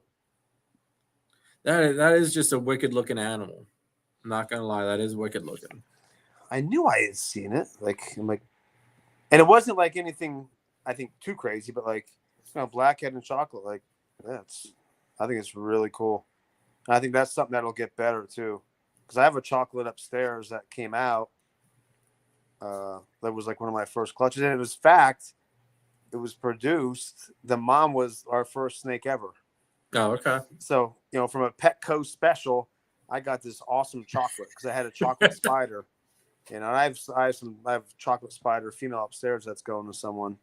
But yeah, the chocolate, man, it's like, I don't know, it's just super cool looking, man. I think it's very, very cool. And it keeps getting better too. Oh, okay. She's about 650 grams, whatever. Okay. Like, and she looks better now than she's ever has. But at first, it was like hard to identify her. So that's something where chocolate's another one of those genes where there's so many neat genes, and I don't by any means follow a whole lot. I mean, I try to follow what I'm working with here, and then that's basically where my following stops, just because I've learned that if I start getting into and looking at too much stuff, then more stuff starts coming here. Oh yeah. Yeah, it's tough, but like that's again, I'm taking like the Aussie approach, and because I thought I had like too many genes and stuff like that. I'm like, I should maybe sell off some stuff. I'm like, but it's too cool. I have like mahogany. Yep. I have the chocolate. I have bongo. I'm like, why would I do that before? And a lot of those stuff genes, I can get rid of.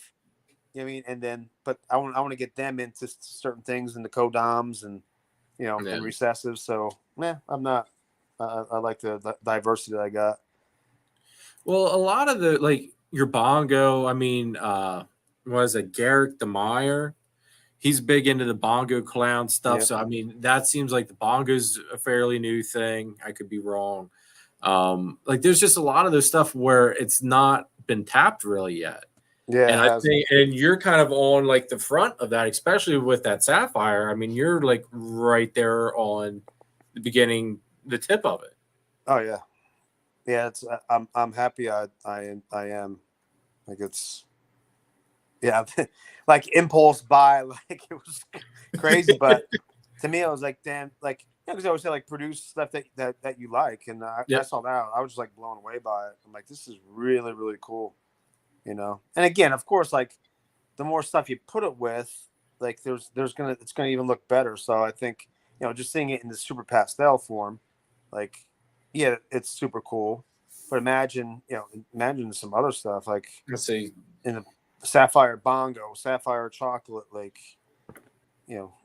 there's so many things, man. It's like that's why it's really cool, like what we do.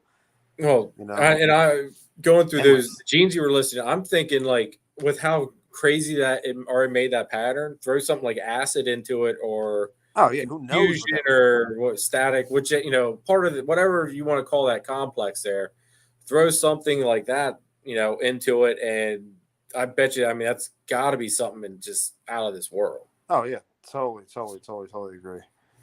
Yeah, it's gotta dip, y'all. Watch the second end tomorrow. The second end.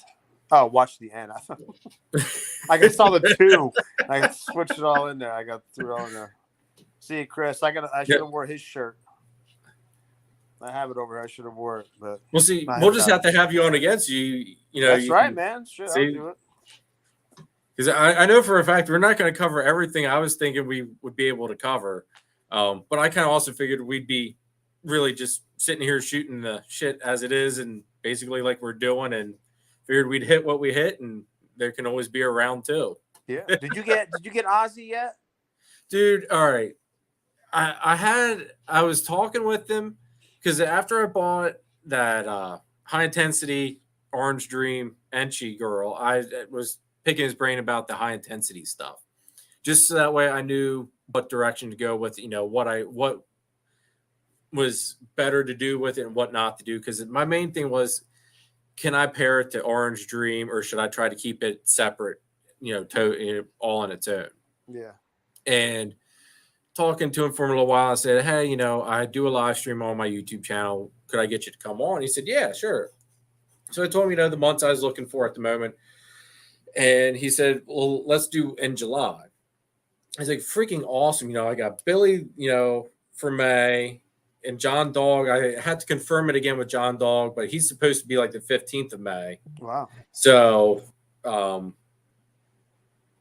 those two guys. And then I was like, getting Ozzy on would just be epic. So I sent him a message the other day. I was like, hey, we're getting, I want to give him the biggest slot to pick from, for July. Let him have the pick of the months. That way, he's busy, let him just whatever works best for him. And he hasn't gotten back to me yet. Gotcha. So, you could always reach out to Redhead Reptiles too, because that's who, that's his like. That's right. He's helping him out now, isn't he? Yeah. See, I might have to do that. That's good thinking, Chad. Thank you. I'm not just a pretty face. You know what I mean? Well, yeah.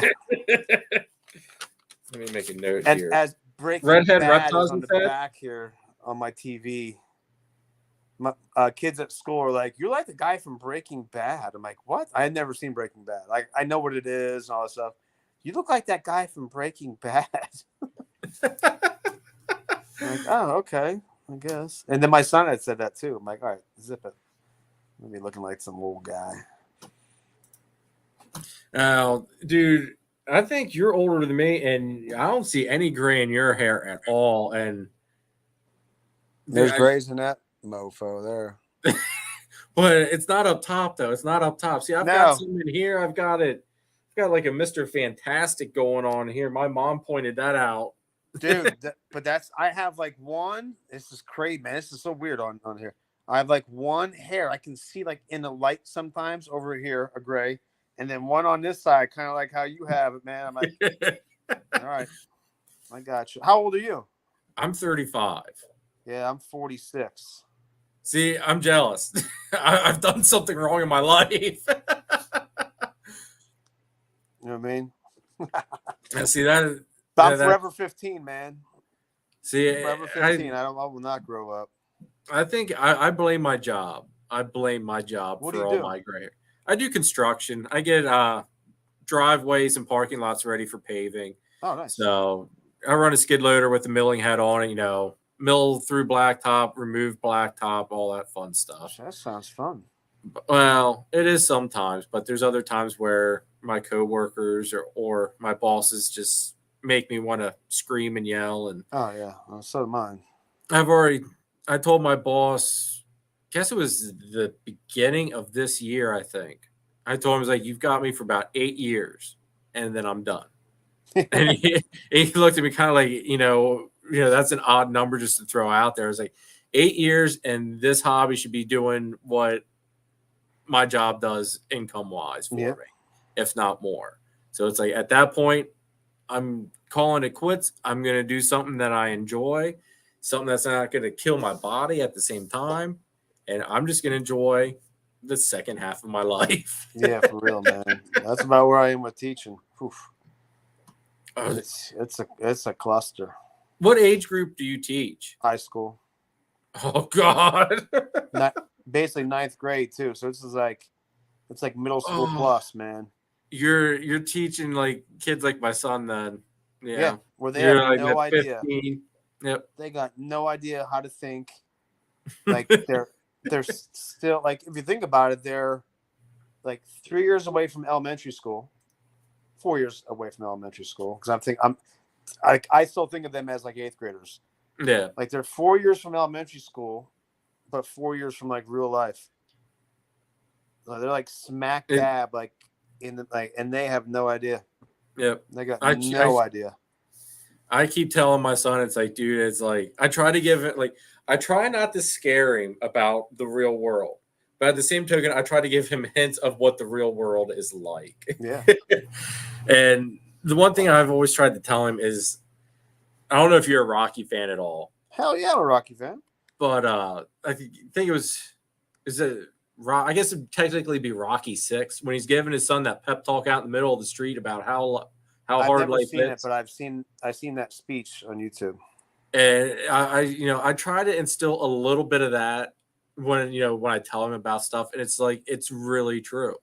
Like every time I hear that speech, I get goosebumps every time, just because it's true. I mean, it's no matter how hard you think, life is always going to hit harder, and it's just you got to get up and you got to keep pushing forward on it. Yeah, you can, yeah. It's like I just see like the resiliency of kids is like.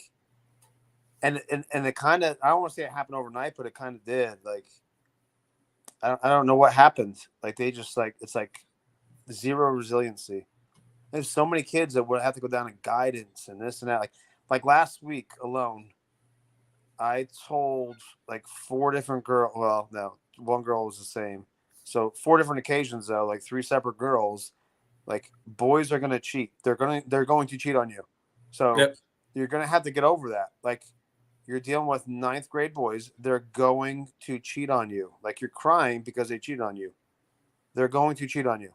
Yep. Like, they're not the one. They're not the one. So you're going to have to get over it. I understand the tears. I understand the snot bubble, all that stuff. But you're going to like, that's just how it is. It's puppy love right now. Like, no, I know exactly what you mean. Why would they do that to me? Why would they cheat on me? Like, because they're a 9th grade boy. Like their hormones are going out of control. I had a girl a few years ago.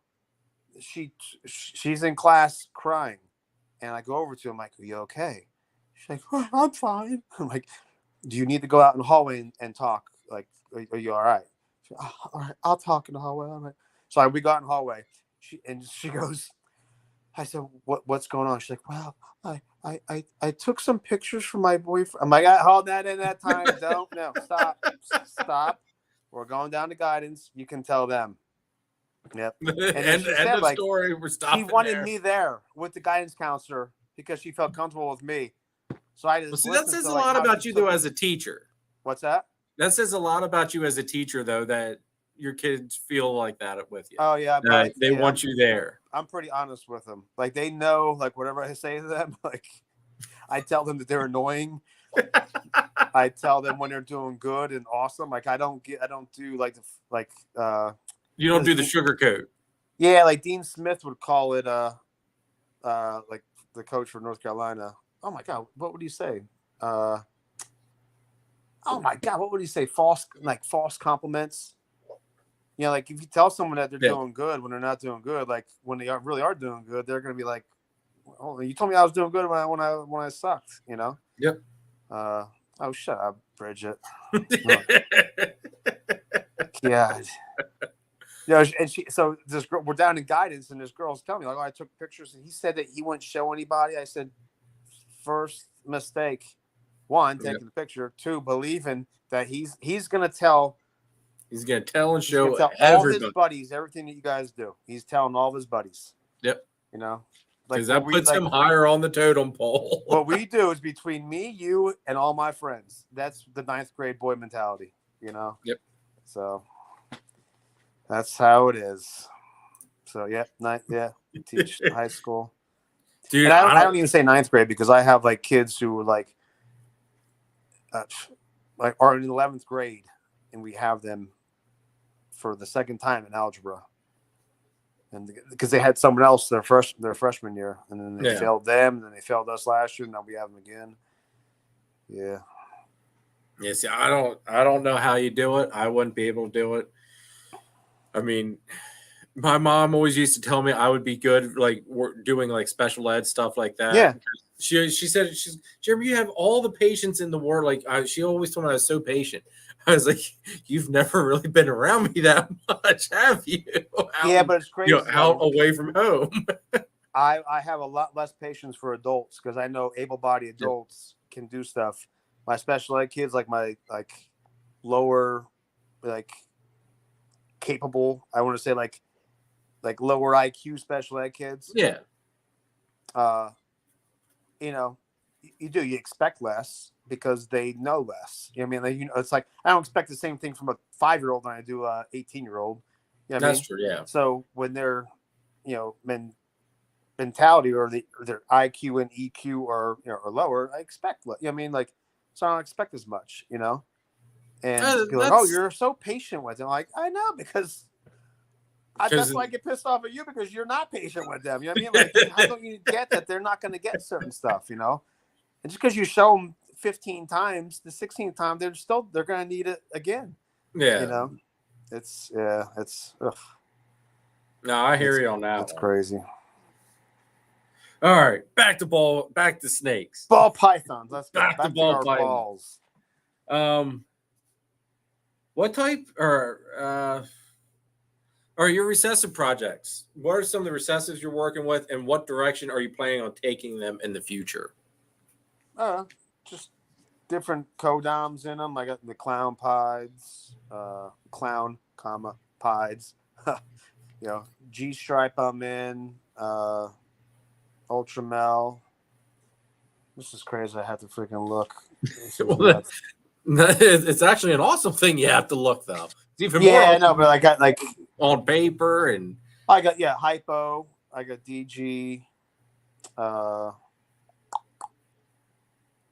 think that might be it. Yeah, because I was late to the DG game. Again, Bridget from Everglades, she's like, you're an idiot for not having DG, so I picked up a DG. I gotta agree with her. I think DG is one of those things where it's going to be something where you have to have it. Yeah, it's going to be a staple. Every combo. Yep. It does. It makes everything better, man. And even like hypo, I slept on hypo for a while too, but I like hypo with pied a lot. Okay. I like hypo with pied. I love clown and clown pieds. I think are ridiculous. I'm working on a G stripe clown operation. Ooh. Yeah. So that's one I hope that that throws me some double hats so I can hold back all the females this year. You know, and then, not be like some idiot that will be unnamed. yeah.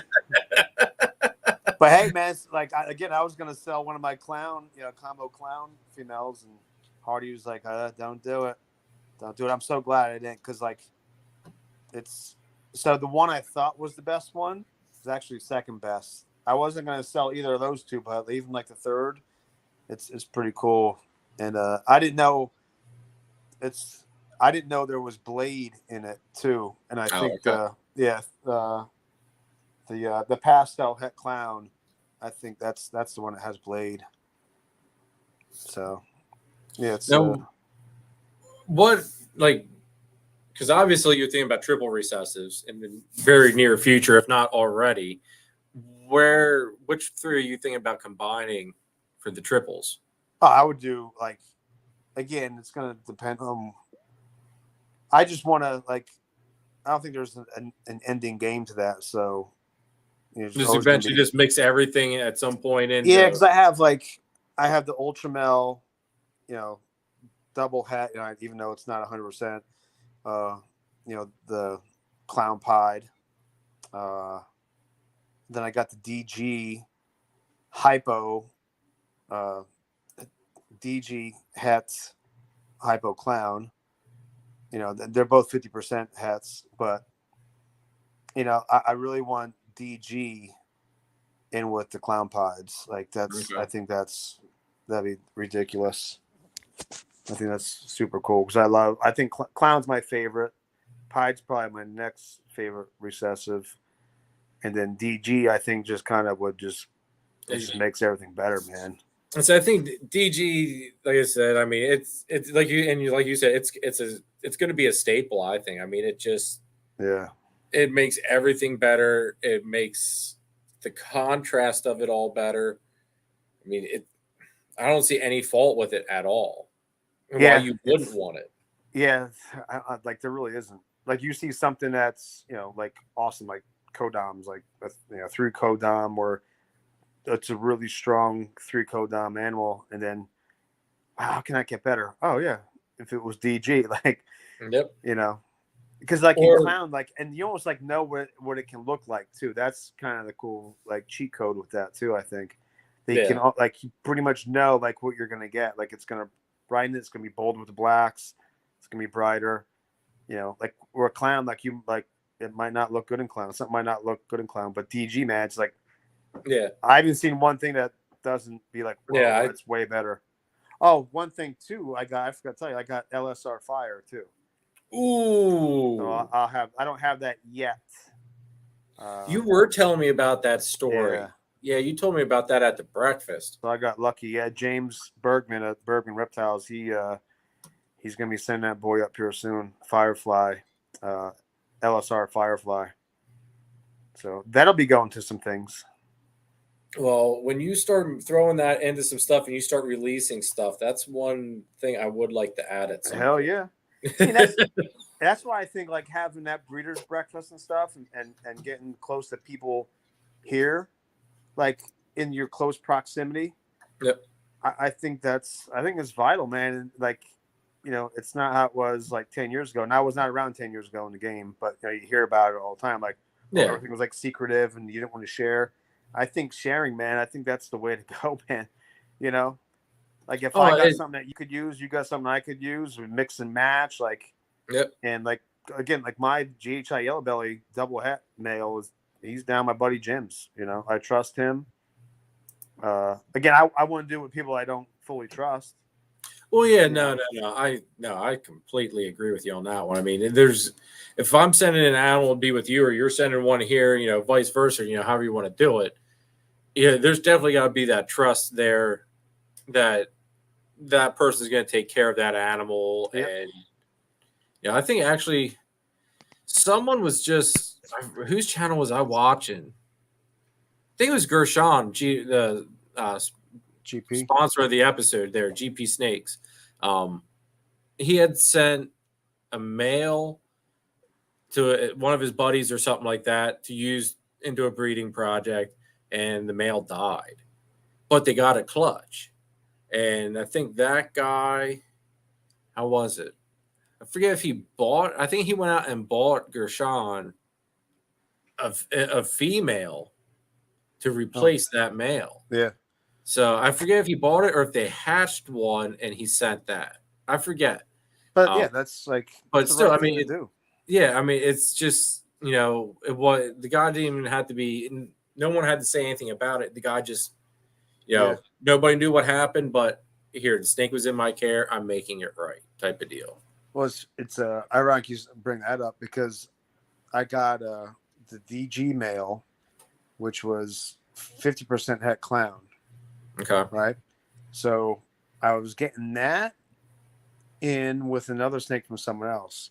I go to FedEx, I go in, they're like, "Oh, you're here to pick up your snakes?" Like they know me down there. Like it's kind of crazy, and it's near Baltimore, so I don't look like a lot of the people there. Okay. Right? and it's all these women. And they're like, "Oh my god, you're here for your snake again? Oh my god, let me see." And they're afraid to like handle it, but they'll touch it like if it's facing the other way. Like, "Oh, can I touch its tail? Oh wow, oh my gosh!" So they go, "Oh, we'll bring them out," and they come out. They come through the doors. I'm like, "Oh, what's that smell?" Oh man, she's like, "Oh my god, well, I don't know what's going on in one of these. I don't know if it pooped." I'm like, "That's not poop. That's a dead snake. One of these is dead." So it was my DG 50% het clown boy. I'm like, oh man. So I called the people, right? I opened it up. I'm like, yeah, but it's dead. They put a heat pack in. It was like, I guess, when was it? Springtime. Yeah, it was springtime last year. And it like, I don't know. Like I would not have put a heat pack in, but they did. Okay. And I think it got Cooked too hot. You know what I mean? See that last snake I shipped out, the temps here, because we spiked up to all but 70 here. The temps in Memphis, or the hub there at Tennessee, was well into the 70s, if not all but 80. But the snake was going to was it Wisconsin or something like that? It was going out west more, and like the high, like their temps were going to be. All right, it's like it was gonna be like in the 50s. So I mean, you got two that are close, but the end destination's really, or maybe it's Michigan. I think it's Michigan it was going to. Yeah, it's Michigan. But either way, you had two locations that were completely different temperature sets than the end location. It's like I'm there sitting because I held off on shipping this thing, trying to avoid that situation, thinking, we'll get all the points where this thing's going to be close. And I just sat here and I literally racked my brain for like a whole day thinking, how am I going to ship this thing? Because it's too hot here and at Tennessee for the heat pack. But at its end location, it would just, justify the heat pack. So I was like, you know what? I'm going to put one of those phase 22 cryo packs in where it acts like the heat and the cooling source. Yeah. Put one in the top, one in the bottom. 2 air holes in it because normally I do 4. Yeah. I put 2 air holes in it, and it's like that should keep it. But I didn't put the air holes. I don't think the whole way through the foam. I just got it through the cardboard, so the foam insulation would still insulate it pretty decent. And it's like I told the guy what I was thinking about doing. I was like, "This is what I'm doing. If you don't like it, let me know. But this is the only option I can come up with where this snake's gonna, come to you alive, hopefully." Yeah. And no, he said, that's fine, if you think that'll work. So we did it, and I was on eggshells, I'm not gonna lie, all day, because they didn't pick it up until like later in the evening, and like all down there, like looking at my phone, it's like, all right, it's there. Why aren't they picking it up yet? Yeah, that's a whole nother level, man, of like of the breeding. Like when you ship out, man, to me, I was like crazy nervous. Yep. Crazy nervous. Like not even like, all right, how am I going to mess up? But then once it's out of your hands, like, oh man, you like, what are they going to do to it? Yeah. Yep. But I think so what happened then, so I contacted the people. I'm like, hey, it's a DOA, man. I said, it's pretty warm. And they're like, "Oh my god! Like, are you at the hub?" So I'm like, "Yeah, I'm here." Like, I took pictures of like the snake with like FedEx in the background, like the workers and stuff. Yeah. And they're like, hey, like if you want a refund, we'll give you a refund, or like we'll replace that mail. You know, we have a clutch coming up, and actually it's also 50% het hypo, and you'll get the first pick.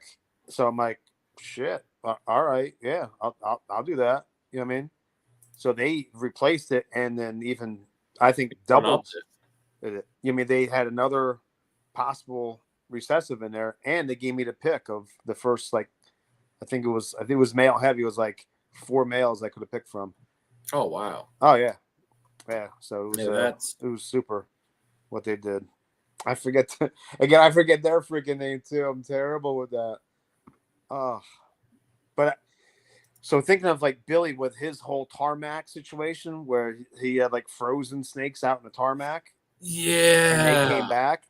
I think if in doubt, I would not put a heat pack in or ship when it's too hot or whatever. I think the snakes are gonna die in heat. Yep. They're gonna they can come back from the cold. They can't come back from the heat though.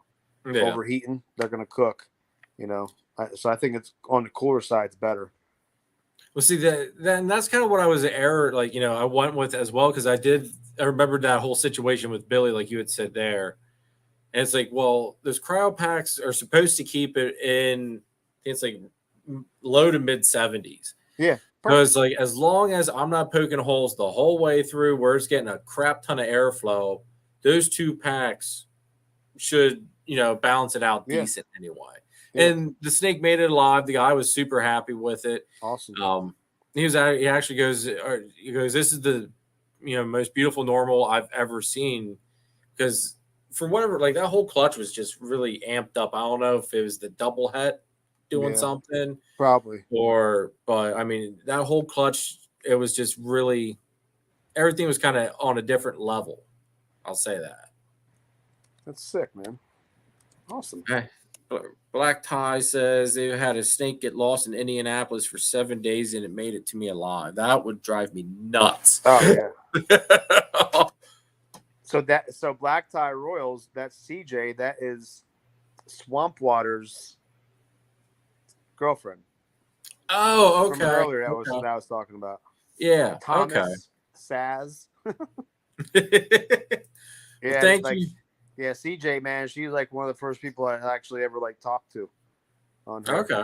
And it was in like we were all in a group together, and then it got disbanded by one person not being honest.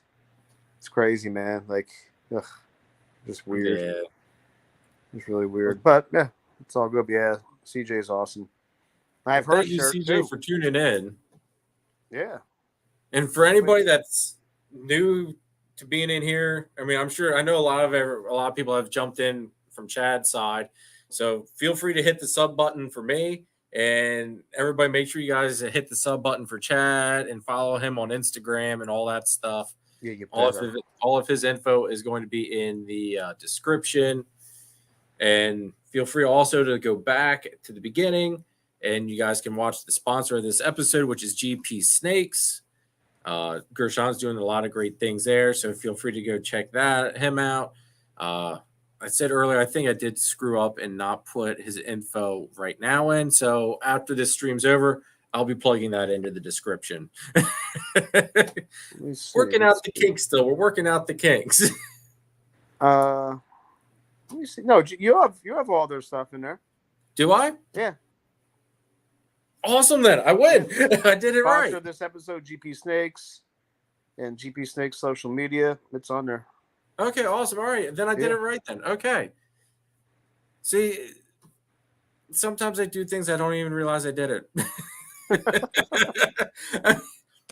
Like, there's just so much sometimes going on here, and trying to keep track of everything, you know, making sure I have everybody's social media and all that stuff. It just, yeah, sometimes I do get overwhelmed. I hear that, man. That's my life. Thanks, Bridget. Appreciate it. We're still not or if you're all right with the chat, we can go till about 11 o'clock. After 11, I got to call. Yeah, I'm cool. I have to be up at like 5 o'clock. Yeah, I can. I'm getting a little tired myself, man. I hear that. The other couple, when I had Gershon on here, we went for 3 hours basically, cut it off at 11, and then I ended up talking to him off the broadcast for like a whole nother hour. Oh, man. So it was like 12 o'clock when I actually got to bed, and I woke up the next day and I was dead. I mean, Oh, I mean, I'm there in the machine, and I think I was doing something. I think I was like sweeping the parking lots or something. So it's like the most boring thing in the world to be doing. My radio and my skid loader's dead, so there's no music at all, and it was just, yeah, it was not a very pleasant day. The longest one is so this was, oh man, I forget her freaking name. It was Kathleen from Canada. Oh man, what was her? I forget her name, what it was, but she had Billy on. So she cut it off with Billy, but it's like, hey, anyone can hop in that they want. Like, you guys can hop in. So Billy stayed on, and it was like last February, not this past February before, and I forget the freaking name of that. So, anyways, yeah, Kathleen's Chad's favorite person. Yeah, she is. So then she invited me in. She had Antoine, Brian Cusco was on there, Andrew from Redwood, like a whole bunch of people. Dylan from D's Balls. Oh, okay. Exactly, super cool guy. Like, we're all on there, and people start drinking. Right, so they're going, like, she's going. She went like 2 hours with Billy, and then we hopped on. Dude, it was like 6, 7 in the morning, and so it was like a 9-hour live. It was insane. I had like 3 beers. I was drunk because I hardly drink anymore. Cusco was hammered, and he's in his snake room. He's fallen over, and he's like, he's like, what, honey? He's like, honey, shh, be quiet. His wife is like, what are you doing? He ate a banana, like the whole banana, like didn't peel it, ate the banana. It was insane. I can see Cusco being a fun guy. I sent him a message too about coming on. I never got a response. He's a good dude, man. He's a good dude. And a lot of these guys, like, I don't know, like, I know, like, I'll get messages and stuff, and I'm like, I'll see like the thing up there, like the reminder, like you have a message. I'm like, what the heck? And I'll scroll. I'm like, oh my god, how did I miss that message? Like, sometimes like you'll like read messages that come in, yeah, but you don't click them. Like, you just see them that they're on there, and then they don't go away, like whatever. I mean, but you see them, but then you're like, wait, hold on. Yeah, like you see them on your home screen, but you never actually opened your phone up. Yeah. Like, so you read it, but then it doesn't come up, Brad. Yeah, I do a lot of that stuff. Craziness. Hey, real quick shout out to Jar Pythons who did this, like that cutting board. Oh, you got a cutting board too? Yeah, man. Nice. Like, that's insane, isn't it? Dude, Look at that. And there's like little glittery stuff on it. See, yeah, I'm pretty cool. I'm jealous of everybody that has the cutting boards. I just need freaking snakes now. I need eggs. See, yeah, I'm really jealous about anybody that has the cutting boards because I think they're awesome. Yeah, they're super cool, and I didn't even know that they were doing it. Like, they're. See, it's almost, I mean, like, it seems like they, from how I gather anyway, from what I've noticed, it seems like they just kind of do it out of the goodness of their heart, and they do. They just, one day you end up with a cutting board. Yeah, she gave me a heads up. She's like, "Hey, what's your address again?" Blah blah blah. Yep. I'm like, "Wow, what are you saying?" She's like, "Oh, you'll see." And you're thinking like sticker swap or I'm thinking something like, yeah. I mean, I got this shirt in it, which is I love their logo. Yeah, and like the back is like the back of it, like the jar. Yep. And she made like a custom shirt because like in all the lives, like I forget what happened one time where we're talking about something like old school, right? And I might have said like something like Original Gangster or something like that. So then she'd every time when I come in, she'll say OGC, and I'll say OGA for Original Gangster, Angie. Yeah. So she made a shirt. It says OGC on it, and on the back is my logo. And I'm like, like I was like choked up, man. I was like talking to her. I'm like, this is like you did this stuff. I didn't do anything for them. Yeah. I mean, I talk to Miranda and stuff and support them, but like I'm not like, I don't know, I don't know. It's just great. I was like overtaken. I was like, holy shit! Like these people like did. It's awesome. Like I'll always have this. You know what I mean? Like, Yeah. who knows what's I mean, gonna happen? Like I'll always have that. It's super cool. like I don't know them at all, Yeah. but I mean, from everything that I've experienced of them, it just seems like they're really good-hearted people. Yeah, they are. Yeah, Jim, Angie, and then I call her Miranch. It's Miranda. Okay. So, where I do jujitsu, my buddy Eddie, who runs it, there's a girl Miranda in there, and he calls her Miranch.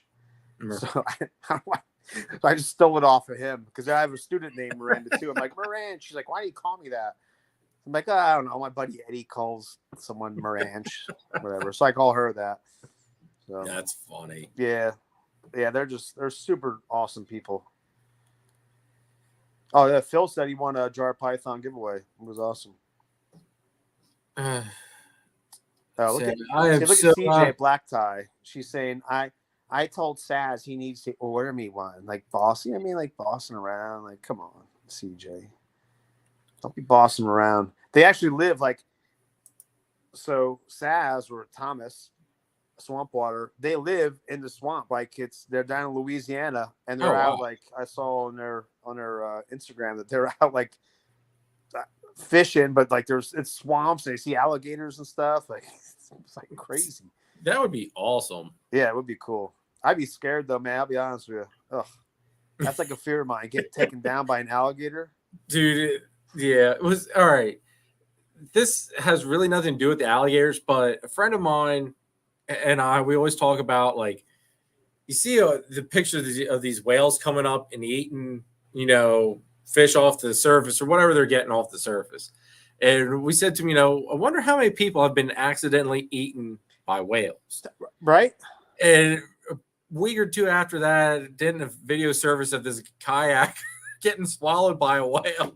And we're like, oh my God. There's one. Yep, there's one. Can you imagine that? You just get like sucked in, like, oh. Like, I just can't imagine doing anything and having an animal ambush you. I mean, granted, a whale's not ambushing you, but that just, I can't even picture that. When I'm ready to feed these suckers up there, I'll pull a tub and some of them like lunge out. Yep. And I'm like, I'm getting chills just thinking about it. Like, I'm like, oh shit. I'm like afraid to get bit by a little like 400-gram ball python. You know what I mean? Like, yep.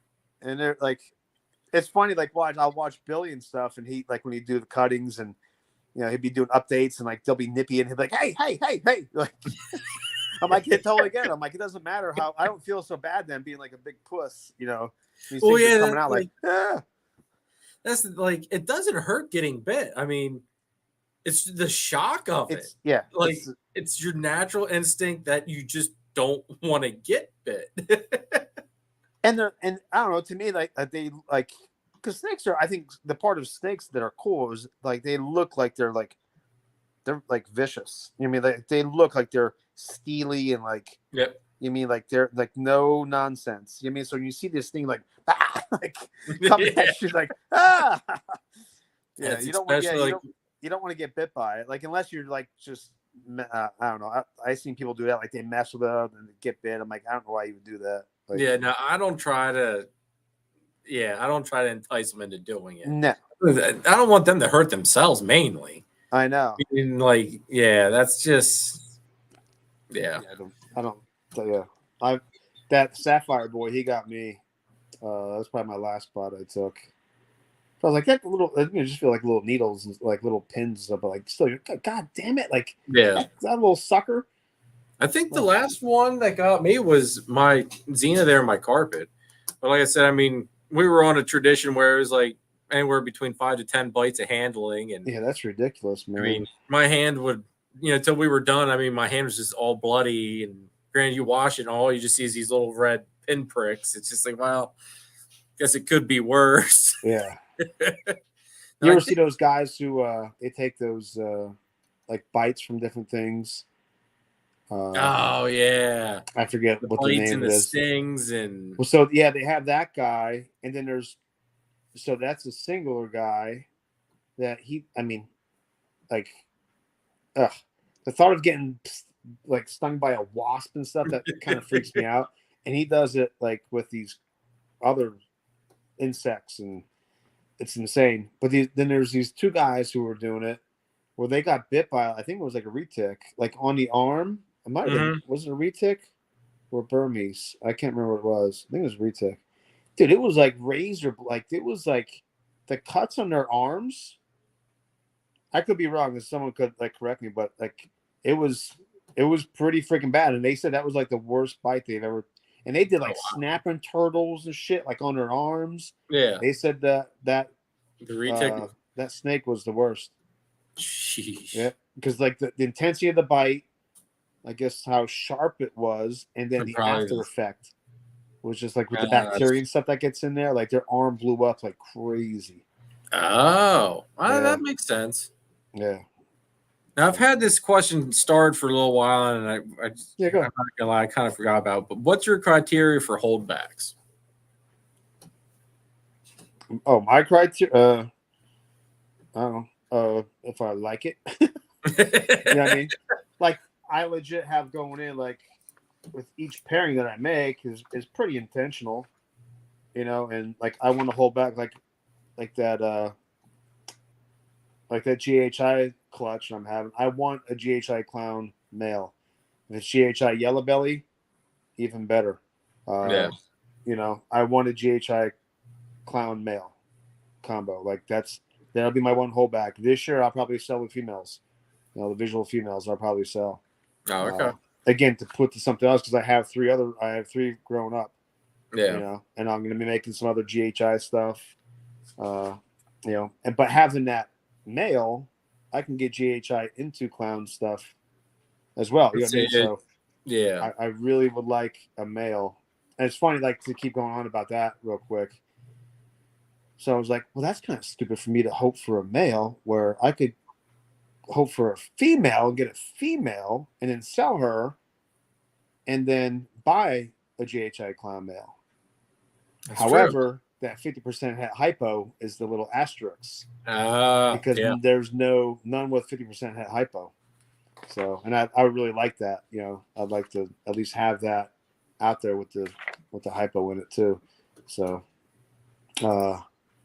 yeah, I think kind of like you're going in intentionally, like what you're trying to hit. You know, what fits into the future, replacing. Have a female that you're aiming to replace. Like I have a spot nose female, single gene spot nose. I would love to have a spot nose het clown female to replace her, you know, eventually, and then just again adding, you know, increasing your genetics every time. That's kind of what I go in, and again, stuff I can't buy, you know, that stuff I would hold back. But pretty intentional, like what I would want. Like my holdback list of like what I would hold back is probably bigger than what I'll keep. Yeah. You know, but that's my rationale going into like what holdbacks. It's pretty intentional. That's why I pair them because I had this chocolate spider male that I put to my Petco, you know, normal. And I'm like, I want to keep back. I hope I hit like a chocolate. And again, it didn't matter if I would have hit a chocolate male, I would have kept that back as well. Yeah. But I wanted like anything with like if I would have had to, I would have kept back the chocolate spider female, you know. But I hit just a chocolate female, so you know that's what I was hoping for. That's what I get the hold back.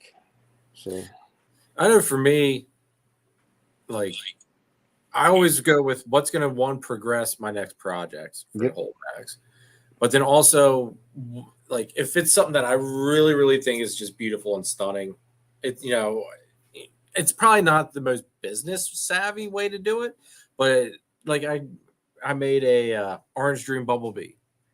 Yeah. That as simple as it is, it was one of my dream animals to have and just own. And I now have one that I made myself. That's awesome. And it's like he's gonna stay here. I have, he'll be put to work at some point. It's just he's got a little bit of time just to kind of relax, I think, for a little bit. Now, with like you were saying about cycling out animals and stuff there, upgrading and everything. My leopard lesser spot nose that was supposed to be a female, but is actually a male. As soon as he breeds my Enchi clown, or yeah, he'll probably be the Enchi clown that he goes to first. As soon as I get a clutch from them, and if I hit, anything spot nose het clown, he's going to be going. Yeah. Because he was supposed to be a she, and I bought a bumblebee clown to go to him because it was all to work towards a Batman project. Yep. So as soon as I get the spot nose into the het clown, I don't really have a purpose for him anymore. Yep. Because I'm already this year's pairing. My pewter leopard girl is already getting paired to my bumblebee clown. So hopefully I hit I'm hoping like a leopard female. Yeah. That's het clown. So that way, hopefully I hit the spot nose het clown that's a male and, work the odds that way. Heck yeah. Hopefully. Hopefully the key word. Yeah, it's funny too, because like everyone talks about, like, I think Batmans are super cool. And that was my intention, like when I bought a leopard het clown. I'm like, I had the spot nose female. If I can hit like a male spot nose het clown and then put it back. But I don't know. Like, that's not going to be like, I hope that's just something I hit along the way of making other stuff, because they're super cool. But that's like, we're beyond that. I don't know. I think we're like genetically, like, we see the Batman and stuff like that. Like, that's going to be like secondary, like what you hit. Yeah, it's things, kind of like a byproduct now. But but they are super, like, they'll never go out of style. Like the Batmans, I don't think they'll ever go out of style. My main goal is I want to make an Exantic Batman. I just want to have an Exantic Batman in the racks. I think that would be so freaking awesome. Yeah, it would. Get a male, man. But that's a different thing. Oh yeah, and then throw DG into that yet? Oof. Shit. Yeah. It's you think of, like, I always thought of things like linearly, when like breeding and stuff, like, I'm going to make this and make this. But then now I'm thinking a little bit better, I think more efficiently, like, I can make these things and I can make these things and then meet up at the top. You know what I mean? Yep. Like, because I have that leopard clown het pied, and then I have a pied het clown male coming, because I'm deeper into, like, my het clown has more codoms. Okay. Stuff. So I can hit clowns going het to het, and then it'll all be 100% het pieds, and then I can mix and match them down the road to hit the clown pieds and things like that. But just different ways of thinking, man. It's like, sometimes it's moronic that I think back, like, why didn't I think of that? Like, I have a GHI yellow belly, double het clown, hypo clown, and I have my Mojave girl up there. I never once thought of breeding that to my Mojave girl to get GHI Mojaves. Yeah. I have no idea why. I did not. Like, I write stuff down like crazy. I never once thought of that. So I think getting other people's eyes and other people, like, hey, what do you got? Like, what's in your collection and stuff like that? Like, I think that's super smart to do. Get people's eyes on it, because I know people are secretive about their stuff, what they got, but I don't know. So there's no secrets here. I mean, well, I guess technically, until I put it on the YouTube, it's a secret. But I mean, well, I know some people like that, like the pieds. I mean, other than that, there's like no secrets here. Just no, but some people will say, like, I don't want to talk. I'm not gonna divulge that. I'm like, yeah. Were you one of those people with like with the sex of the baby, like, we're not telling anybody? My my wife, like I didn't even get to know what we were having until we did a reveal thing. Like my wife didn't even know. She Oh, got okay. she got the envelope and she gave it to one of her coworkers. Oh, okay. And then Yeah. they made cupcakes. Yeah. So Yeah. none of us knew. But I was like, why in the hell are you letting some stranger know what we're having before us? Before, It's like, and yeah, it just, yeah. yeah. I mean, I think like the leaders of the industry, I think it is a little bit smart to maybe withhold information on what you're producing, a little bit. But I don't know, like people at my level and stuff, like, what are you gonna make something like crazy no one has that like Justin is gonna like he already has like 3 combos in that and like it's in the recessive, Yeah. like you're not making any. I don't know, and people can do what they want, but I just think it's a little silly when people do that. Oh no, it's a secret like clutch we're having. Like, oh wow, Like right now, I'm at the point where it's like I want to be making something cool and putting it out there. So I'm like, hey, look at me, look what I'm doing. yeah. I mean, maybe that's the wrong way to look at it. I don't know, but No, that's shit. the way I look at it. No, yeah, make cool shit, man. That's my whole goal is make Yeah, cool stuff. And again, make it. I think too, like you got to have. I don't know. If you make cool stuff, like people are gonna want it. You know. Exactly.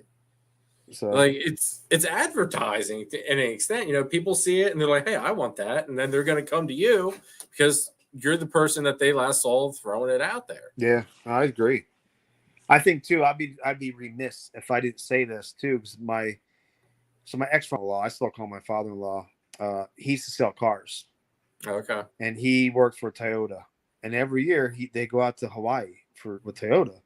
I asked him like Toyota like just hooks you up with a Hawaii trip every year. He's like, no, I'm the like top salesman in Toyota for like whatever, like in the state or whatever it is, whatever, blah blah blah.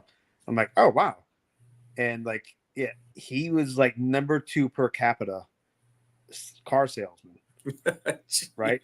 So then I remember going in like we were gonna get a car down there at his place, and again he just sold cars. Like I asked him one time like, how come you don't go up to like upper level management? He's like, I can sell cars. I can't manage people. I'm really good at selling cars. So he said, like, I went in there. I'm like, I see the board. Like, they would have like magnets, and like you put a magnet up every time like you sell like a car. And his nickname was Luigi, right? So it had like Luigi. They're making fun of him. He's Jewish, but he looks Italian. Okay. It's kind of crazy, yeah. And so he had all these magnets, and they're like it was like I think that month it was like 42. He had like sold 42 cars. And the month wasn't even over. It was like maybe like That's April like 24th, crazy. right? Selling like 42. Oh, he sold 50 cars like in a month, probably like a handful of times. So and everyone else was like 7, 8, 9, right? And he has like 42. I'm like, what do you do? He's like, I just tell like I get people what they want, right? I'm like, well, what if you don't have it? He's like, I help them find what they want. Find it. So when they go look for a car, which is every couple of years, they know that I helped them find a car. Not that I sold them a car, that I helped them. So they're coming to me. They're buying from me, not just Toyota or whatever car dealership you're working for. They're coming to me. I'm like, damn. So everywhere he went, like he just sold cars out of his ass, man. It was crazy. That's I always remember that. Like, so like if people come to me like, hey, do you have like clown pie and stuff? I'm like, no, I don't, but I know who does. Like, go to Mark Cole, like that Cold Blooded, like he has clown pie stuff. Like, he's the person to go to. I think that's kind of talking about the secret stuff and about.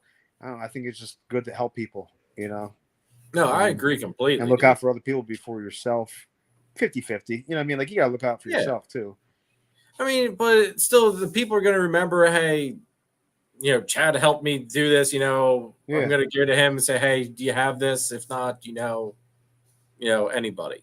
So, I mean, it's smart. Like, I've had people where I've helped, about they ask me about different topics or this or that. And they never bought anything off of me, but it's, I felt like I don't want to say it was my duty to help them, but I felt like it was in my best interest to help them because, someone had done them some wrong or didn't give them all the information that they needed. So, it's like, hey, I helped them out. Maybe somewhere down the line when they want to get another snake, they'll come to me then. Yeah, hell yeah. Yeah, being nice is very underrated. It is, exactly. And it's like, I don't even, like, I just enjoy helping people. Yeah. Like, I don't know. I just enjoy it. Yeah, I think it's funny as heck because when I was down Jim's place, was it yesterday or I guess it was yesterday morning. So he's like, oh hey, so this guy Zach that I met Zach off of Craigslist and had sold him snakes.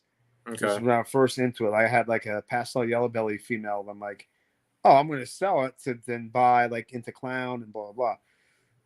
So and then my buddy Jim, he kept saying about the Zach guy. I'm like, wait, hold on. I described Zach, and he's like, I think it's the same guy. So it's kind of crazy. Like we all knew each other, but we didn't know. So he has a female.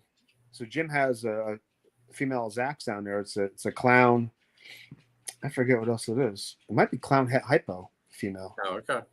So I didn't know that he did ask me, and I kind of forgot.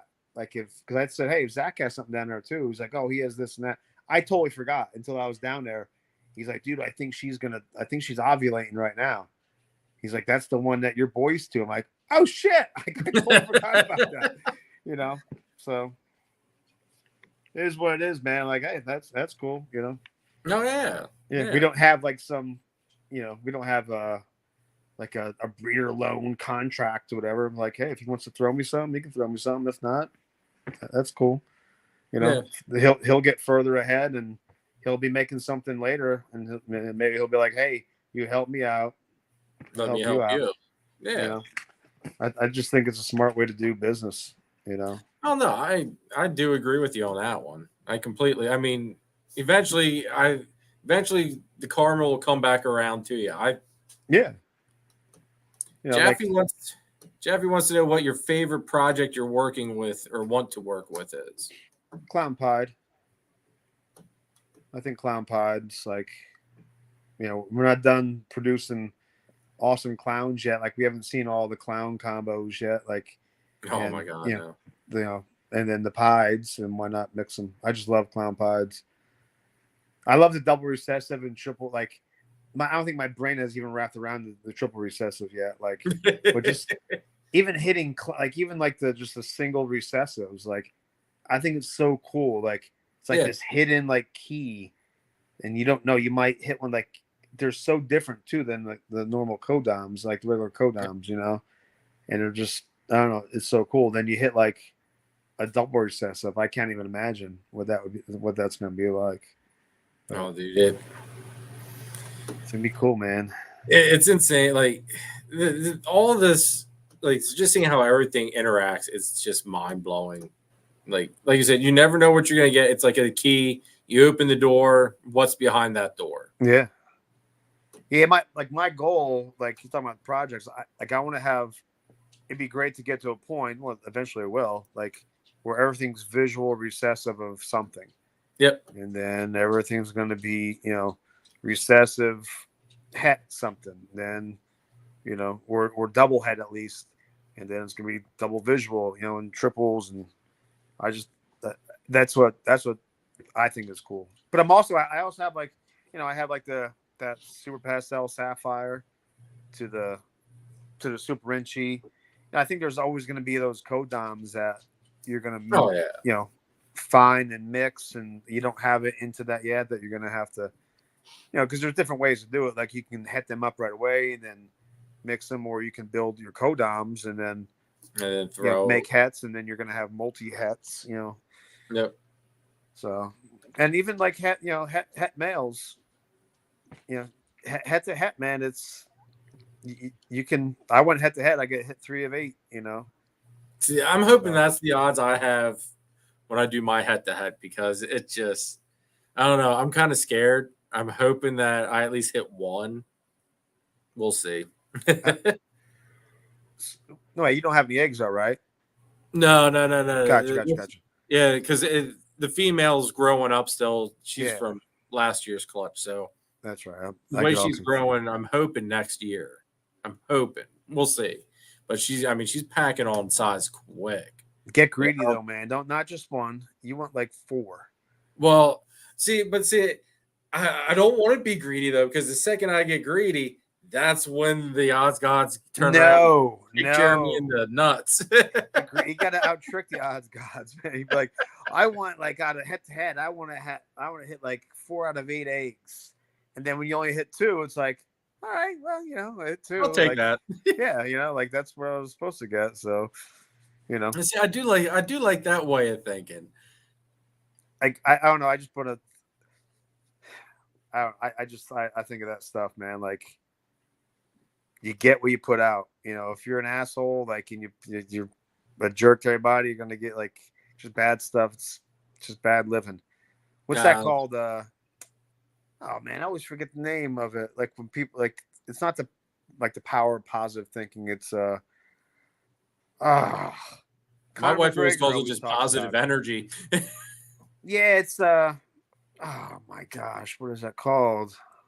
I have it on my phone though, and I can't look at it because I'm on here. Conor McGregor.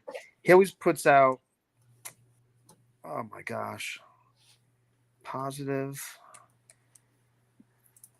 It's oh my gosh, this drives me nuts that my brain does this.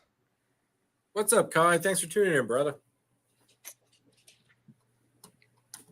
The law of attraction. That's what it's called. Law of attraction. The law of attraction. So you put it out there, man. You're gonna say, I'm gonna do this. Look at Will.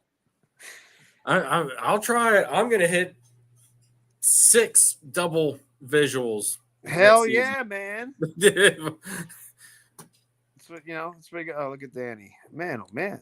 Oh, the West Coasters are coming.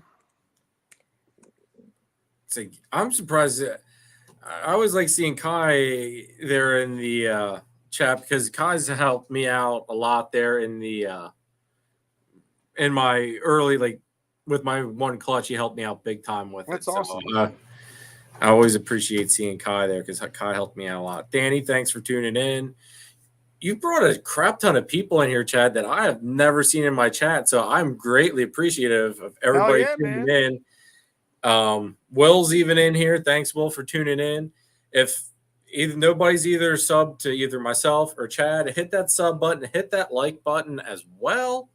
All the support is greatly appreciated for both of us. I just love seeing all these new faces in the chat. I did star one comment here. Joey said, oh, there we go. Okay. Joey said, what would you guys consider your personal holy grail morph? So, like, if you could achieve that, what would be your end goal? I'll let you take that one first, Chad. Again, I think it's like this year and then next year, the year. Like, I don't think there's any ceiling. So again, like I would love to hit like, yeah, I don't know. That's a really good question. I don't think I have one. Like, I don't think there's there's not like one I want to hit. I want to have like, I want to be able to like pull my bins and be like, ooh, I have this, and then I have this. Ooh, up here I have this. I can like, and you're mixing them all together. But then when you mix them all together, you're gonna get something really cool. Then you put that something really cool to something else that's even cool. Yep. And then you make something super, super cool. Then you're putting that super, super cool to other really cool stuff. And I don't know. I don't think it ever ends. But like right now, I would love to hit like, again, I need a GHI clown male. I look at it like that. I don't look at it as like, yeah, I don't know. I don't look at it like my holy grail, because I think my holy grail is always, because you're always going to be adding and chasing. You're going to want to be one up in it the whole time. Yeah, like, yeah. As of like right now, I would really love to hit a GHI Trojan Pied. That would be super cool. Yeah, I think that'd be a neat combo. Like, I'm not sure what that would even look like, but that'd be super cool. Yeah, so I'll say that right now. The GHI Trojan Pied. That's my holy grail right now. Joey was a guy that was at I went to pick up some I collect Star Wars stuff too. Dude, So I went to pick up some Star Wars figures I had pre-ordered, and he was talking to me and about my shirt and channel and all that stuff. So thanks for tuning in, Joey. Glad to see you. I would have to say I like it. as a Christmas present, I got this up here. Oh, so it's all about Star Wars, man. That's right. I was gonna say you like Star Wars too because you had on the Chewie shirt earlier that I have. Dude, that's all I wear. That's all I wear. I got this stuff. Dude, This is a Christmas present for my kids. I got the Darth Vader one over here. I was cleaning up my closet because I had put my mower in there. I got like a new mower last week. Oh, dude, my room is like I'm like a 15. I'm telling you, 15-year-old. I'll be honest. If you would look at my man cave, all it is figures and helmets and autographs. And dude, that's exactly like what my room looks like. I got lights out in my freaking ceiling fan. I got. Oh, Chad, you and I just became like BFFs, brother. Look at these Dixie cups. Look at this stuff. I found this at yard sales. I've closet underneath my bed full of stuff. Dude, see now I wish I was up. I wish I wasn't on my laptop because I'll have to send you pictures of my man cave, dude. It is like, yeah, it's just wall. Back to take. It's just all four walls. I got the cartage I have to put up on the wall. Was that an original Ewok? Oh yeah, I have a bunch of like the carded figures. I wish I could turn this around. I can't. Well, I can kind of see though in the reflection. I remember playing, dude. I'm jealous of money. Forloom. I'm jealous that you have some of those original figures like that. Dude, look how much it is. Two. There's a glare on it. And that figure's probably, I'm gonna say it's at least a couple hundred.